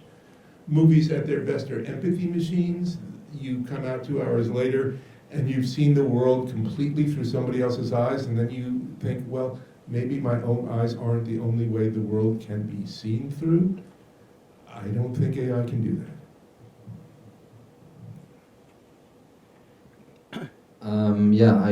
I agree with the previous points. I don't think AI will or has the capacity right now to create a good film, to cast your film. It has, from my perspective, where I'm sitting, of course, it has the capacity to help you model out where a path to market is, and it does so much better than what happens in studios anyway, because they do think about and create analyses, and often they're much more, they're much less sophisticated and hence very repetitive patterns. But when it comes to AI in the creative realm, where I see it right now, I have a production company as well, where I see it interesting is maybe creating a pitch material, like a 2-minute or short film in the short space, right? When it's like creating an impression, right? Making that, but creating a story, a human connection, a story about human connection, about empathy, and carrying a 90-minute, carrying people through that journey for 90 minutes. I don't see that happen for a long time. I thought, and so yeah, I think when people ask me like, hey, can you decide whom to cast, I always say no, that should be the job of the director. But can an AI be interesting in broadening or helping, or the data be interesting in broadening your perception of who might be suitable for this film? Yeah. But then the choice of who are these people, who are creating the chemistry on screen, that is right now impossible, in my opinion, to be done automatically. That is human work. So that's why I'm a bit more positive about AI, because I feel there are a lot of, if you really understand the right mix of human and AI and where the sweet spot is, I think there's a lot of opportunity there. And I feel humans are too smart and also eventually will revolt if you give them the same thing eventually. I mean, it might take a bit longer than people think, but eventually it will say no more of this, and there will be a counterbalance. I always believe of humanity like a pendulum, and if you go too far to the left, and you spin back into the right. So I mean, so yeah, I forgot the question, but I think yeah, I believe anything that's deeper human connection will not happen anytime soon. But short form and pitch materials and that's some interesting use. Yeah, I mean, for me, I think one of the things that I always think about is, you know, when for anyone who's been in this room or is in this room has been on a set and shot with other collaborators, you know, you think about working with your gaffer and you're making all the small choices of how the light works, or you're using volumetric lighting, you're flagging it off. All those tiny little things, you're not doing that with AI. Like just think about just that, right? When you're really controlling or shaping your light as a director on set, you can't really, I mean, you can do stuff in Unreal Engine as far as their lighting, but when it comes to the really nuanced, and some directors are really nuanced with their lighting choices, how it hits the face, where it wraps, that kind of stuff. Like there's little things like that I think about where, you know, yeah, AI is not touching that right now. I also think about AI being potentially a new genre of film. Like I always think about Pixar, and when Pixar came out, it was animation, but it was a new genre of animation in a way. So I feel like there could I mean, because we don't really know how people are going to really utilize these a couple years from now, right? So could there be a brilliant filmmaker out there who makes an animated film strictly with AI? It's probably already happening right now. That could open a subset of a genre of film. Hopefully, again, written by a great screenwriter and a great story and voiced by real actors. But again, that could be that's a real chance of that being its own genre of film. It's funny you mentioned the Pixar model. One of the speakers last year was a gentleman named Chad Nelson who made a film called Critters, and it has a very Pixar-esque kind of vibe. And the characters were all AI generated, but what he found was to get the best emotion out of those characters, he ended up doing motion capture, and all the voices are human beings. I don't think there was any 11 labs in there, and the story was 100% human made. And if anyone's gone back and looked at last year's event, there's a YouTube clip of it. But Critters is one of the most emotionally compelling films that I've seen that's been made with AI, and it's a good example of. I think your genre thought is very wise. So. I don't want to take up the entire evening here, but I do have a question for you, for each of you. Again, I'm gonna go down the line here, as opposed to trying to pitch you against each other, because I'm interested in what each of you has to say. A year ago, we were talking about AI in the abstract in a lot of ways. I mean, there was ChatGPT was out, and DALL-E, and Midjourney was just kind of becoming something that you could actually use. And now, 12 months later, the floodgates have opened. And the amount of, the number of products, the number of tools, the number of things out in the world that have AI attached to them is just staggering. How do you curate this flood of information? So if this is a subject that you're interested in, who are you reading? Who are you watching? Who are you listening to? Who are the thinkers that you turn to and say, and that's a really insightful thought on the subject of AI. So if you don't mind giving me your impressions, I'd love to hear that as well. Yeah, I mean, I always think it helps to start a little bit to stay up to date through understanding the tech, right? Because so many things are coming out right now. So many things say that they're AI. I led the AI tours for NAB a couple weeks back. And basically every booth said they're an AI company, right? Because it's the great thing to say you're an AI company right now. But within that, there's such a variation of what those things are, right? Like in my presentation, I covered some of the types of AI. There are other things. There's like NERFs, there's Gaussian splats, right? There's so many different categories. And what those mean and what those do and how those are utilized, I think, are so different from each other. So if you go even a little bit deeper into understanding what these terms are, what they mean, I think that's the first step. I think the other step is playing with all the tools that exist, but like one level deeper, right? So, for example, you have ChatGPT, but you have OpenAI's Playground, which is one level deeper, that lets you actually tweak the parameters of the model. And that helps you understand how the model works and why it's making choices in the way that it does. Or you have Midjourney, but if you want to go a level deeper, there's something like Comfy UI, which lets you play with different types of models and have more control over them. So I always feel like playing with the tool but going like one level deeper so that you start to understand the logic helps you really understand where the thing is going, what are the hurdles that it keeps running up against and why, and you start to like understand the logic. Like when you were reasoning about like why is it hard to make the Statue of Liberty kneel, those choices are really good to understand the parameters. And then the other thing is just like following on creators. Like I think Dave's work is great. There are creators like John Finger. There's creators like Nam Perez who did who has a startup that's in our cohort, but also he did the T2 remake, which was a shot-for-shot remake of Terminator 2 using AI in some way for every shot. And that's interesting also because it's very different AI processes used by each creator. There are like 50 creators from all around the world. So I think those types of things, figuring out how the people that are on the cutting edge are experimenting is always great also to see where it's going. So I'm not trying to keep up with the latest technology. As I said, I'm slow to adapt to new technology or platform. I don't learn how to use things easily. I'm like a lot of average people, especially average people my age. So what I've seen though is just how rapidly Midjourney has changed. And what I can do with it now that I couldn't do a year ago is really phenomenal. And that's how I get the snapshot. I'm really ultimately approach culture through an ethnographic lens, a participant observation lens. So I learn by playing and using technologies and incorporating them into my life. And I learn by asking questions of other users, whether it's fans and how they're reacting. When I triggered a flame war on Facebook over the last summer by being kind of glib about the creative potentials of this and not expressing myself well, I learned tons.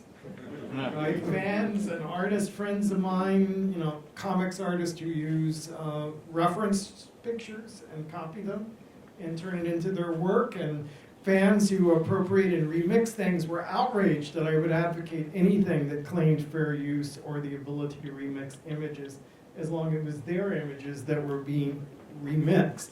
I found it baffling and confusing, but I learned a lot through that process. And right now the interviews we're doing with AI artists who play with AI have also been really interesting. How are they reconciling this impulse of artists to push back against it and say it's not creative with their own discoveries in the process? How are they working through that, I think, is a very illuminative element for us to think about what's actually going on there. And so I'm interested in popular debates about creativity, just as I'm interested in vernacular creativity. But I don't read as much as I'd like from professional scholars or theorists or whatnot, because much of it's not published yet. For one thing, it takes us a very long time as academics to publish anything. But also because I don't have a lot of time between grading and the other things I'm working on and so forth. So right now, most of what I know I've learned from users, not from theorists or professional practitioners. I'm a guy who gets out of bed to change the channels, so I know that I will always be way, way, way behind the curve, and I've tried to regard that as a feature, not a bug of who I am. And I think that in the same, among my, pitiful contradictions is in the same way that I criticize AI for only scraping the past and not the future. When I want to understand what is going on with generative artificial intelligence, I read Philip K. Dick, I read J.G. Ballard, I read N.K. Jemisin, I read, speculative fiction writers of several generations whose visions of the future, and this is pathetic, tell me more than the real future, which is already here, might have to tell me. In terms of, contemporary things, what I think of contemporary, I think most people would think of as the past. I certainly, read a lot of Jean Baudrillard. Disneyland is what they built to make the rest of Southern California seem real. I occasionally will catch some nice things on formerly known as Twitter by Cory Doctorow, who I think has a nicely bitter taste, which matches my own sensibilities. And a lot of what I know I learned from fellow screenwriters, John August, James Schamus, people who are bloodying their foreheads against the same blank walls that I am. but they're better read than me. So I kind of shamelessly sort of let them read all the stuff so that I can learn a little bit about it, and a day late and $1 short. I think most of it, like, very limited amount of time, so it's mostly like anything, you know, Twitter sometimes, some people that I follow their podcast, but then of course our developers that I have a depth conversation with about what they think is possible, because it's kind of a very, you know, our focus is always what's the status of the technology, and is there something, can we use the technology to really build a tool that has a real life use case now in the next 6 months, or are we just trying to build something that's so exciting but it might never have any adoption? So I think it's constantly that discussion, that where are we evolving, when are certain tools useful to people, and when do they really deliver results, or is it better than what is out there right now? That's always the discussion that we have internally about, that we have on a constant basis, like what's happening, can we use this, does it make sense right now, or should we wait another, I don't know, half a year, 2 years for it to become better, and then adoption to be possible. That's kind of, so yeah, it's more like a discussion. Yeah, for me, it's just diving in, experimenting with the tools, creating stuff. What it ends up doing is leading to bigger conversations. Like, I was just thinking, like, last night I was creating something, and then I got a phone call, and then this morning I'm having breakfast with Reid Hoffman, and in that room with Reid Hoffman are 5 other top AI technologists, creators, people in the industry using the tools for many different things, different facets, different technologies that I'm using it for. So in just one breakfast, I get a billionaire's POV, I get a woman technologist's POV, I get someone who's dealing with XR, interactive, and their POV in just one sitting. So that, for me, it's like constantly putting myself out there, which isn't very easy. If you can imagine being a filmmaker utilizing generative AI, there's a lot of vitriol, there's a lot of hate, there's a lot of stuff I have to deal with on a daily basis. But at the end of the day, I know the longevity, the longer goal is, I think, going to lead to a positive for the industry. And I think my goal is to be on the other side of that and to show people that, no, it's actually something you can use as a positive and not a negative if you adapt and you use the tools in a way that doesn't hinder the industry but actually helps the industry. Alex, do we have time for one more question, or okay? So, thank you. I appreciate that. The question I have, and again, I generally work. I'm busy trying to pay the bills, working in television for CBS Studios, as a matter of fact. So, and if anybody is interested in buying the Paramount Studios, okay, move this for sale. But that said, I loved when I've done it. I love teaching, and one of the things that I think I find so satisfying about it is seeing the inspiration, seeing the enthusiasm, seeing the passion, seeing the ambition of students that are here at USC. So I guess with my last question, I would like to go down the line, and I'd like to ask what bit of advice do you have for the next generation of filmmakers, the people who are, whether they are studying it in an academic sense, whether it's critical studies, or whether they're interested in participating in it as filmmakers, or whether they're interested in utilizing these tools to get into the business of filmmaking. What thoughts do you have for someone who is about to start? Let's take a theoretical freshman coming in the fall of 2024, and they've got at least 4 years of film school, undergrad film school ahead of them, and they're going to be out in the world in about 4 to 5 years. What are your thoughts? What should they be paying attention to? Where would you encourage them to put their time and energy in regards to artificial intelligence? Yeah, I'll reiterate some of the things I said before. One is like focus on taste, right? What is the stories you want to tell? What is your visual language? All of those things I think become even more important in this day and age.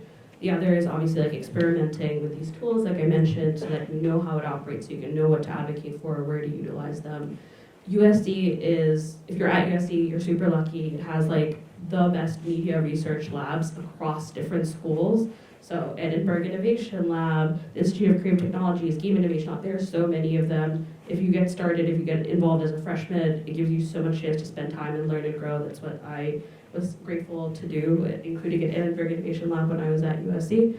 And I think the other is, it is kind of in some ways a depressing time to be in the industry, like to be completely candid, right? I think what we're gonna see over the next couple of years is studios in their quest to cut costs are going to potentially over-adopt AI in areas that they shouldn't, right? We've seen this with not just AI, but with so many other kind of forms of content of like, okay, instead of doing original content, let's do, not to say that all like reality or unscripted content is bad, but kind of an over-reliance sometimes on let's try to create these lower cost things. But the good thing about it is that there's always this overcorrection of like, let's find cheaper ways to do things. And companies realize in the long run, this is hurting them, right? In the short run, yes, I'm lowering costs, but in the long run, I'm losing what makes my brand stand out and why people come to me specifically. Like, why do people come to HBO for a story? It looks a little different now after some choices were made, right? I think that overcorrection ends up correcting over time, but it will take time. So I think be aware that there are these waves in the industry, and we might see some of that with AI. But at the end of the day, I think one of the things we'll realize with AI, and I think this has come up a couple times, is there are things that we lose if we're solely relying on AI as the tool, as being the authoring process. And I say this as like part of the reason why I spend time working with AI tooling is because I think that we should develop tools that come alongside as creators. But if you're working with generative tools, one of the challenges is all of these decisions get collapsed to the level of a frame, right? So the decisions that you would be making of the person that's directing the background actors is giving them choices. The person that's doing the set design is saying something that conveys something about the world. The person that's doing the costume is saying something that conveys something maybe about the narrative progression of the character.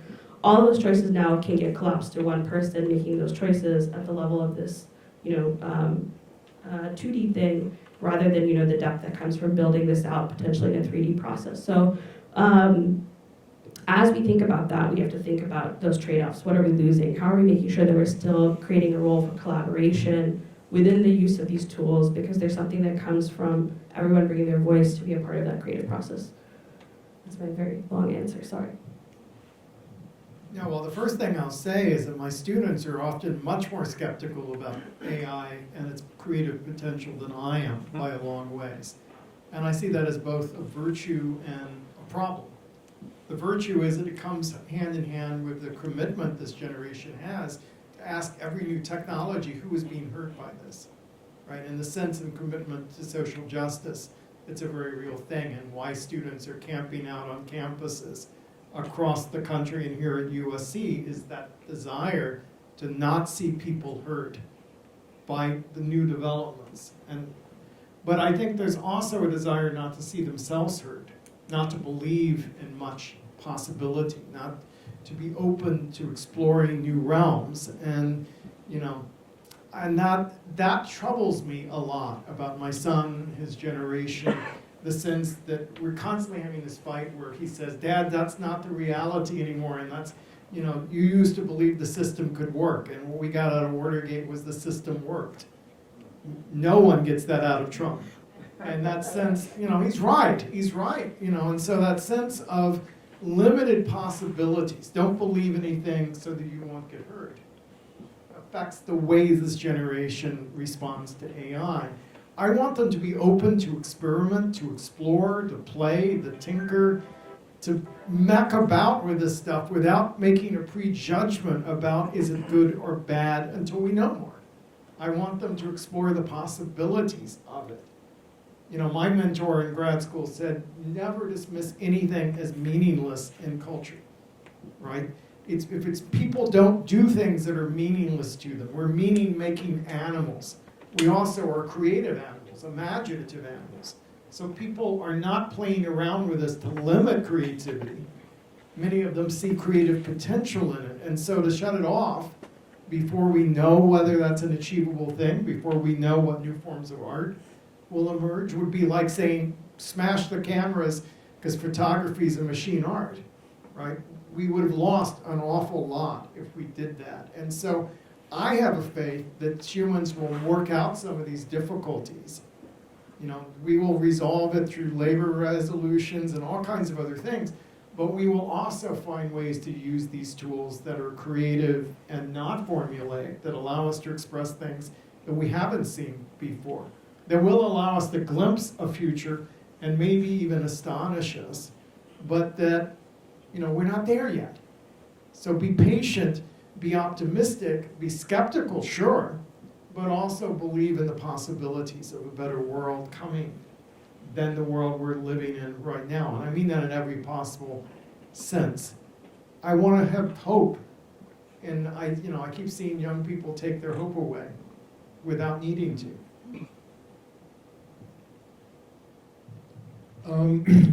I think for a lot of my students, there's a kind of paralytic fear that they are graduating into an industry which is dying, and that they are spending hundreds of thousands of dollars preparing for jobs that will not exist. And I acknowledge those fears, I empathize with them. I think if I were that age now, I would have the same fears. But what I caution against is using those fears to promote the most reductive and safe things within you, to say, really what I need to do is whatever made the most money last weekend, but cruddier. That's not going to get you a job, it's not going to get you a career, and it's not going to sit well with your soul. In terms of uses of AI, I've always liked things that give your imagination a jolt. I love Tristan Tzara making poems by cutting up words and picking them out of a hat. I love the music that was made by picking from the deck of Brian Eno and Peter Schmidt's Oblique Strategies cards, and it says, honor thy error as intention, or keep repeating, or eliminate the human element. And sometimes out of that really interesting music got made. And I would just urge my students to use AI because of its hallucinations rather than in spite of them. A friend sent this to me just this morning. Somebody asked, just very simply, you know, when you do a Google search now, it does AI whether you want it to or not, you know, human assisted. And typed in how to pass kidney stones quickly and painlessly. And the answer that you know, Google gave was drinking plenty of fluids such as water, ginger ale, lemon lime soda, or fruit juice can help pass kidney stones more quickly. You should aim to drink at least 2 quarts, 2 liters of urine every 24 hours, and your urine should be clear in color. My feeling is, you know, for like kickstarting the imagination, that's a feature, not a bug. As medicine, maybe not so much. Advice for a student starting, I think entertainment industry definitely not we're in the middle of a transition, right? It's the overall numbers are going down in theatrical, so I mean it's definitely not an easy market. So it's definitely not an industry that from the outset looks like it has a lot of growth in the short term, but I believe in the opportunity. As the pendulum swings in one direction, it can swing back again.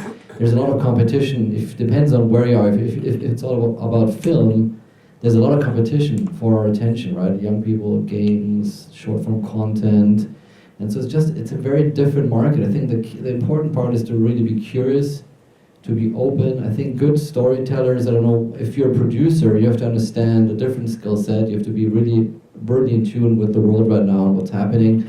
If you're a storyteller, I think you just have to form your craft and then be open to the tools that exist in the future. If you're an editor, be open to the tools that exist, but form your craft, understanding what it is to construct a good story, right?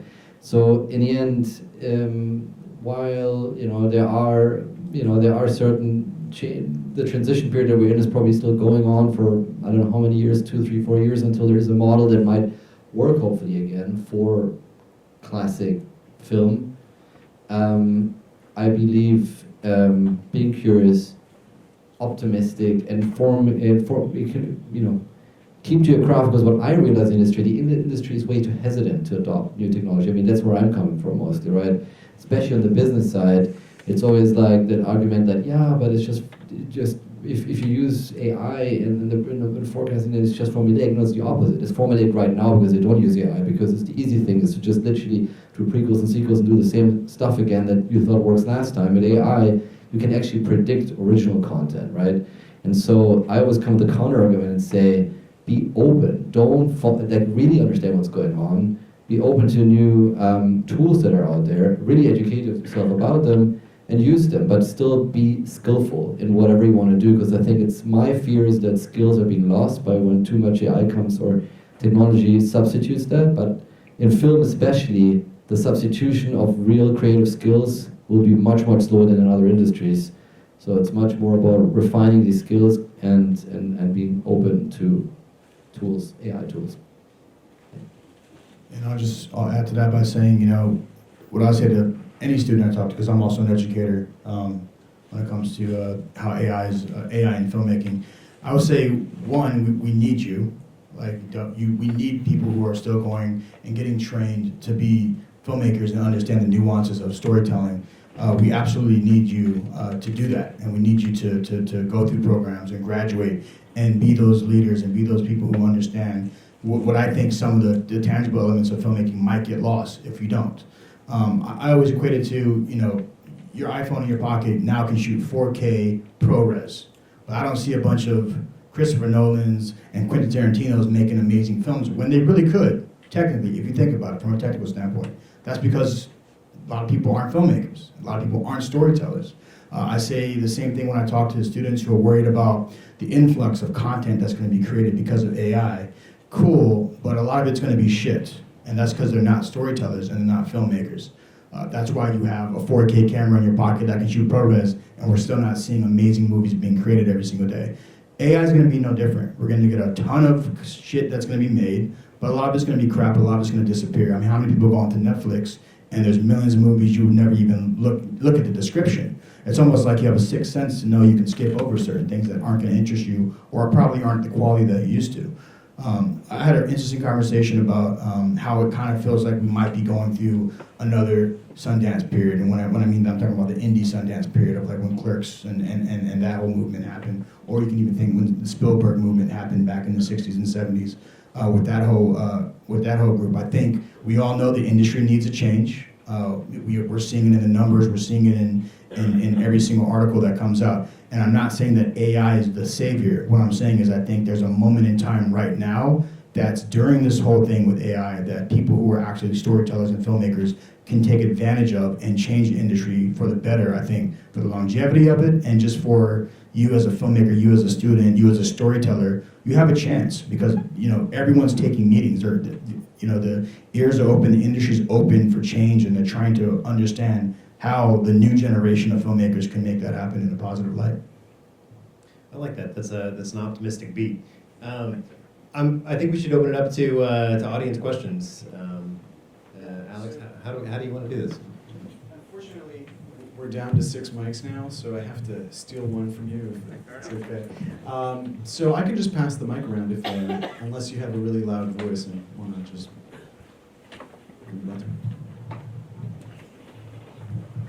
Hi. I know we mentioned a lot about precision in AI, that it can get you 80%, 90%. My curiosity is, and I assume we're going to keep pursuing precision in AI, and I just want to know, in what way do you predict it will go about? Because right now we have something like Midjourney, which I don't assume is going anywhere, and like you mentioned, it's great for visualizing. And I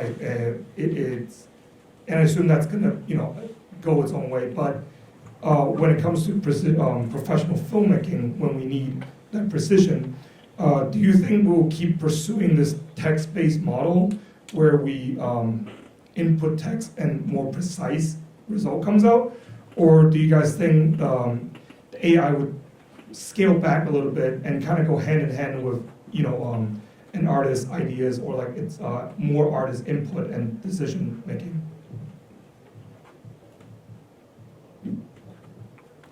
I have thoughts. That's a question for whoever. I think we're going to see both. I think like on the one hand, Sora is an attempt to have more consistency and precision in the process by training with more spatially aware and like physics aware type training data. I think it's not going to get us all the way. Like what you see there is the best of the best, like in some of the Sora clips that we saw. And if you look at the clips coming out from creators, like the balloon head, I'm forgetting the exact name of it. Sorry. It's very interesting, but like the way the balloon looks changes from frame to frame. There was also a lot of post-processing that was done to enable the consistency of like color, and some of the balloons have like words on them and things like that. So there's an attempt to do it in a solely generative process. The models have to get better. I also am like a little skeptical of how far we're going to go with like fully generative models. Like I think the models need to evolve in terms of what we're using. The other kind of method that some tools are pursuing is using generative as the ideation, but then doing like entity recognition, figuring out what are the features of the image that exist that are interesting, using that to kind of using AI to kind of search amongst assets or generate kind of 3D assets more procedurally, more top down, to then create a 3D scene, and then you take that 3D scene on through the rest of production. So then you're using the generative piece for ideation, but then moving it into a medium where you actually have creative control. So I think we're going to see, development on both ends of that. Hi, I have a quick question for the gentleman from Cinelytic. I was curious if is the model at Cinelytic trained to factor in the advertising budget for a film before it reaches a prediction? Yeah, the advertising plays a role. It's about release size and the distributor, so it reads into what type of film, what type of distributor, what the classic P&A would be. Question for the same guy. Is it Tobias? As a producer, I'm excited at the idea of being able to predict what will make money. I'm also scared that it'll just make everything bland. We don't need more comic book movies and remakes. So I'm interested, with your model, have there been interesting mistakes?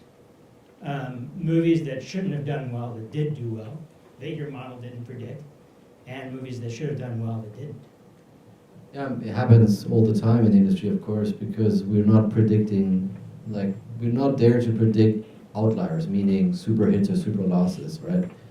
We help, you as a producer to understand what the value of your project is currently and what the best path to markets are. Should it go to theatrical route? What should the budget be, right? It's not necessarily, we're not tackling the creative, but really trying to help you understand in another way, because I'm sure every producer does some kind of form of calculation, right now as well, in a probably more sophisticated way, what the potential outcome can be in various channels that exist right now, and what the best paths are. You see pattern, you see which distributor can I choose, which release patterns work, which not, where was the overspend, where was the underspend. So it's really about refining the potential business case, and then also negotiating better deal terms with various parties, whether it's your distributor, your sales agent, and so on. So it helps you in multiple ways. And I know I repeat myself, but it is better in forecasting original content than what's currently being done in any analytical capacity anywhere. Because right now it's about prequels, sequels, and it's like, hey, this is the IP, this worked 10 years ago, let's do another one. That's the easy way of forecasting. AI enables you to really put a film into its various factors and predict something completely new and original. That's why it's actually, and that's our experience as well, it does help in forecasting original new content and provide decision makers with that kind of weaponry to go to investors and say, hey, we look at this, we think this is going to make money, let's give it a go. So I'm on Dave's side in the optimism for AI. And here's why. Two things. One of the reasons why all these films are bombing these days is these budgets are out of control. Indiana Jones is $250 million. The first Indiana Jones extrapolated its $20 million budget in the 80s to now what would be $60 million. If it was $60 million for the newest Indiana Jones, all of a sudden Kathleen Kennedy's a genius, because they cleared that budget and made a bunch of money. And a lot of these films that were bombing this past year, even Fall Guys are really rough, is because these budgets are going to be spiraling out of control. And a lot of that, AI has the ability to stabilize the system, to have the studios now running normally, and start to employ people and get the machine running. And then secondly, Gareth Edwards launched his career with Monster. And that was a big deal because he found a way to take this technology and be able to do something that was big with a film crew. There was like 10 people in Mexico driving around in like an SUV van type thing. And I think this is going to create an opportunity for the next generation of talking about the Tarantinos of the world, of people who take this AI technology and say, these costs really drop now, and I can do something potentially that can look at the Hollywood big budget scale and really surprise people in a way that just the economics now work for, that you couldn't do before. I think that's a really exciting thing. I just want to point that out there, that there's some doom and gloom, but there's a real opportunity for budget stabilization and then for auteur filmmaking at the Hollywood scale level. So, pass it on.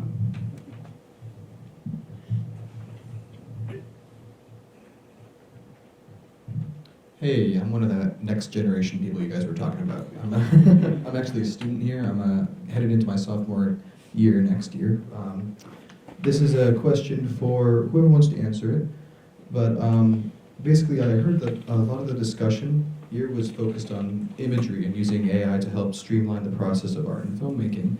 And as a screenwriter myself and a screenwriting student, I have used artificial intelligence to get inspiration. So whenever I'm world building or whenever I'm developing a storyline, if I want to see a location that doesn't exist in real life, it's a wonderful tool to go and just look up, type into Midjourney a prompt and get a castle or a spaceship or whatever it is to help me visualize this in my head. So my question is, where does the line stop between inspiration and imitation? Where can we find that differentiation between copying someone else's work and using this as a tool to help get inspired? Because I have many friends who are very talented artists, and they can create something that I think is very unique, but at the same time I don't want to draw from them and take away work and opportunities that could come to them. And even less so on the job, the monetary side, I don't want to take their ideas and copy those when I'm trying to come up with inspiration for myself. So, thank you. Well, let's come back to the notion of creativity itself, right? Is the model, it comes out of Zeus's head, fully formed, and only out of one person's head? Or does creativity come out of a dialogue with a culture that comes before you? Right, the anxiety of influence is not a new problem, right? It's been something literary scholars have written about across time, as is the notion of creativity as a mirror, versus a light, right? The enlightened genius who sheds light on the world versus the mirror that captures what's already out there. So like you, my son is a writer. I've referenced him a lot tonight because he's my entry into this.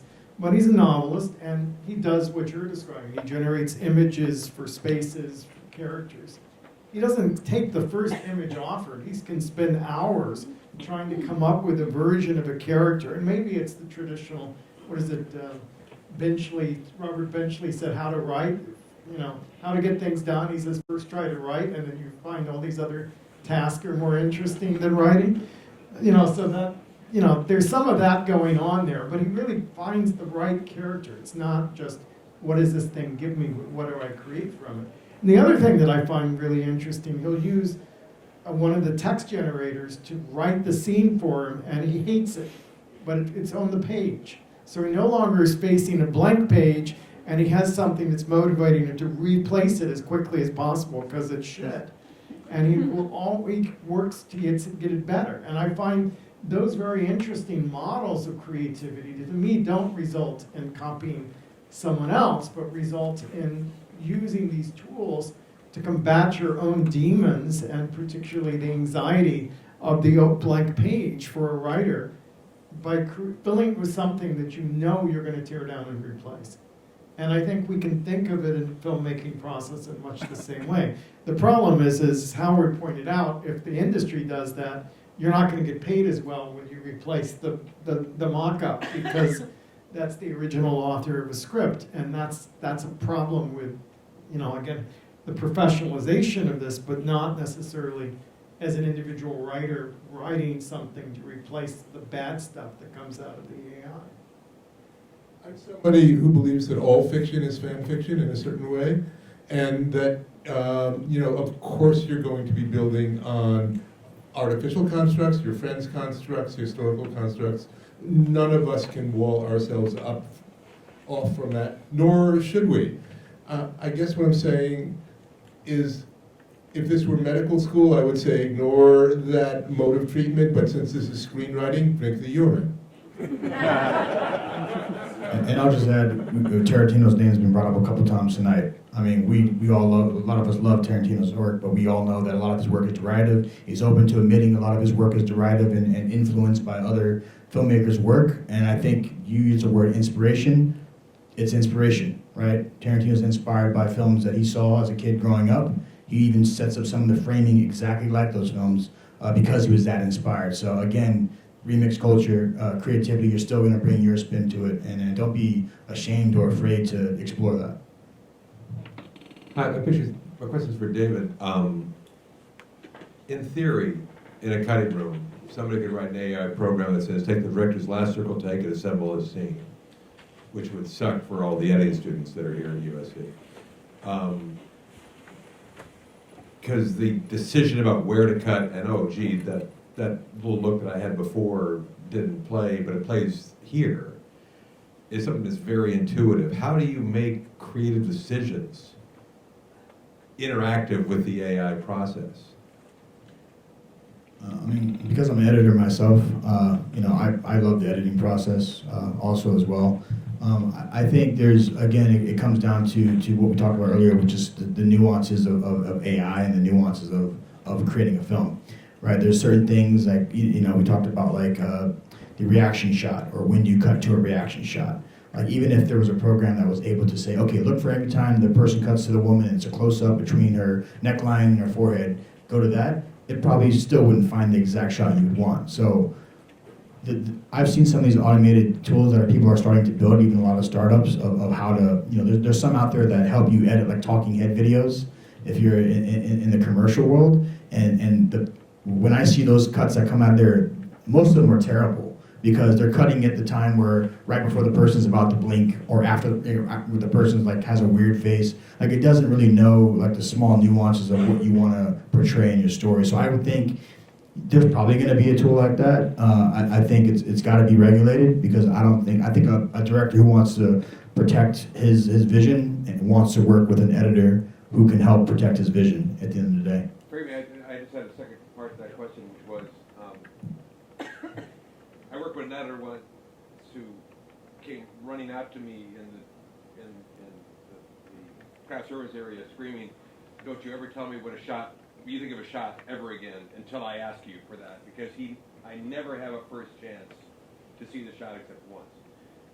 The very act of an auto assembly, just to get you down the road, is going to make a bunch of decisions that will influence your cut without even you having any say in it at all. Is that something you're concerned about? I wouldn't say concerns. Again, because I haven't experienced that firsthand on a project that I'm doing in that degree, like, it's hard to say. If it comes down to, again, I look at things from an indie filmmaker standpoint, and we all know that most of the time we're making indie films with the skin on our back and a dime in our pocket, and like, that's all we got. So am I gonna, if that saves me a couple $100 and I only have a couple $100 to get my film out the door, I probably would entertain the technology. But as me sitting in the seat right now as a filmmaker, do I want to use something like that? Absolutely not. I want control. I want to work with an editor. I want to help craft my story. I think that's my favorite part of filmmaking, if I'm being honest, is editing the stuff that you shot. So.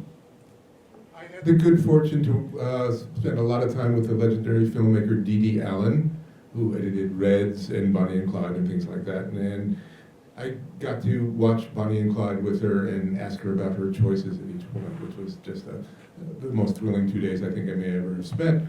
And she said, I'm always looking for the shots that run contrary to the ostensible meaning of the scene.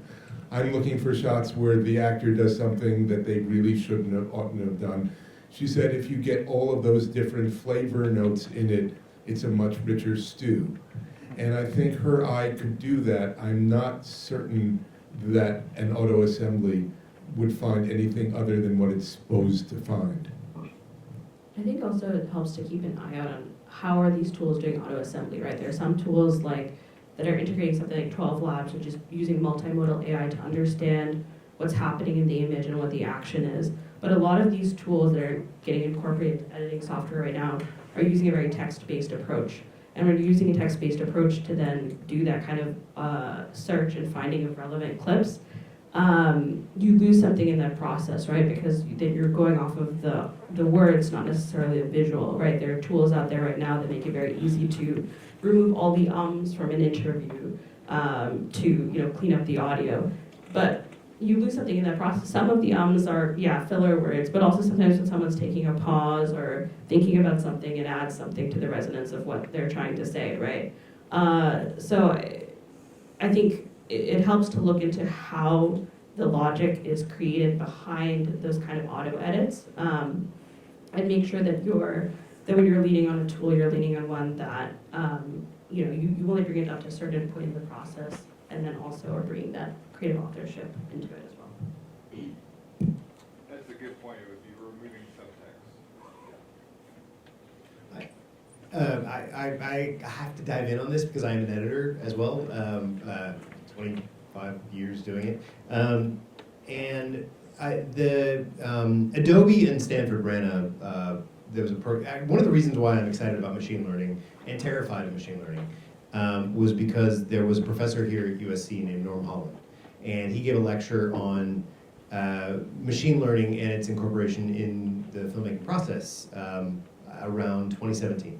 And he showed a clip of the YouTube. You can find it on YouTube if you dig for it fairly heavily. But there's a white paper out there and a YouTube clip that goes with it, and it shows a machine learning algorithm-based editing system for assembling. Using conventional tropes. Start wide, go medium, go tight. Pick the shot where actor A is smiling the most. Pick the shots where the dialogue is the fastest. Avoid blinking. And again, this is in 2016, so at this point, it's no longer cutting edge technology. And you can see samples of how it did the job. And it's not bad, honestly. It's pretty good. And for me, it terrified me because that's how I'm feeding my children. And so to watch a machine do what I am doing to feed my children is terrifying.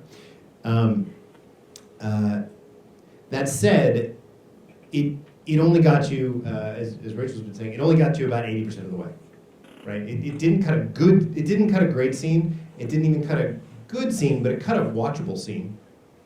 And you could probably twist the dials to get something that was better. But I did come away from that experience watching that thinking to make something that's great still requires a warm butt and a seat. And the problem that I found personally with playing with AI, and this goes back to the writing issue or a number of them, is that there's a psychological experience that happens when I digest footage. So when I go through the footage and I start making the cuts, and all the mistakes I make along the way are how I get to, on the rare occasion that I'm able to make a great scene, it's usually a product of all the mistakes that I made along the way. And if I'm handed something that is 80% of the way complete, and all of those mistakes that I could have made on the way trying to get it to 80%, I've never even been given the chance to make, the process, at least for me personally, to take it from 80% to 100%, I've been deprived of that opportunity. And that's a real concern that I have in terms of the editorial process specifically in AI. So sorry I realize I'm not supposed to be on this side of the equation, but it is something that I spend a lot of time thinking about and studying. And it gives me a chance to plug Norm Holland, because he was a remarkable professor. He was here at USC, and I think he inspired a lot of people.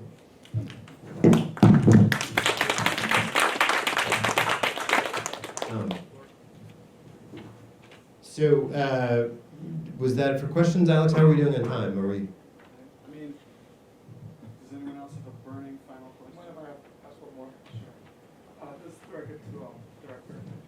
How do you see the world of visual effects in filmmaking in the next 5 to 10 years? How do you predict that it will change? It's a great question, man. I'm literally in the middle of a pitch right now with my buddy who's sitting right there, Robert Niederhurst, with the bald head, VFX supervisor, who we're actually collaborating on a film. Another, which you saw like a short snippet, was based off of a feature that I wrote, and we're pitching that to a studio soon. And the whole pitch is about how to do this type of film, a genre type of film that normally they would make for $20, $30 million.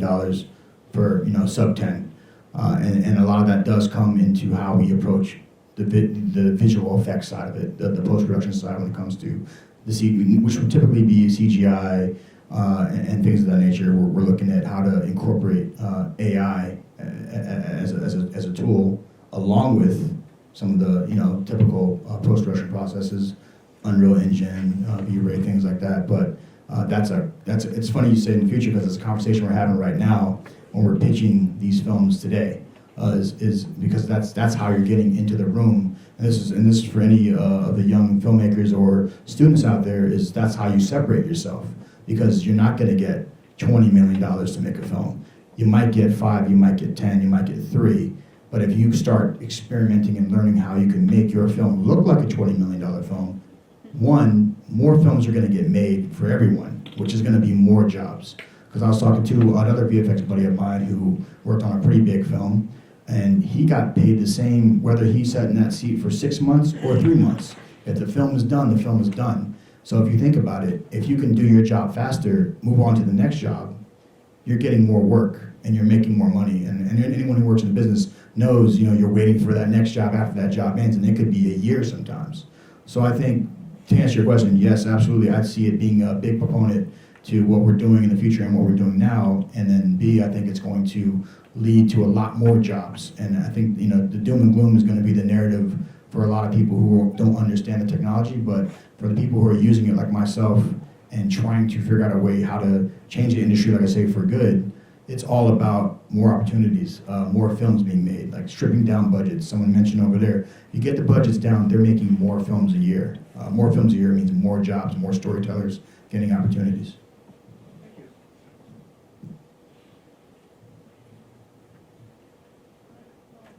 All right.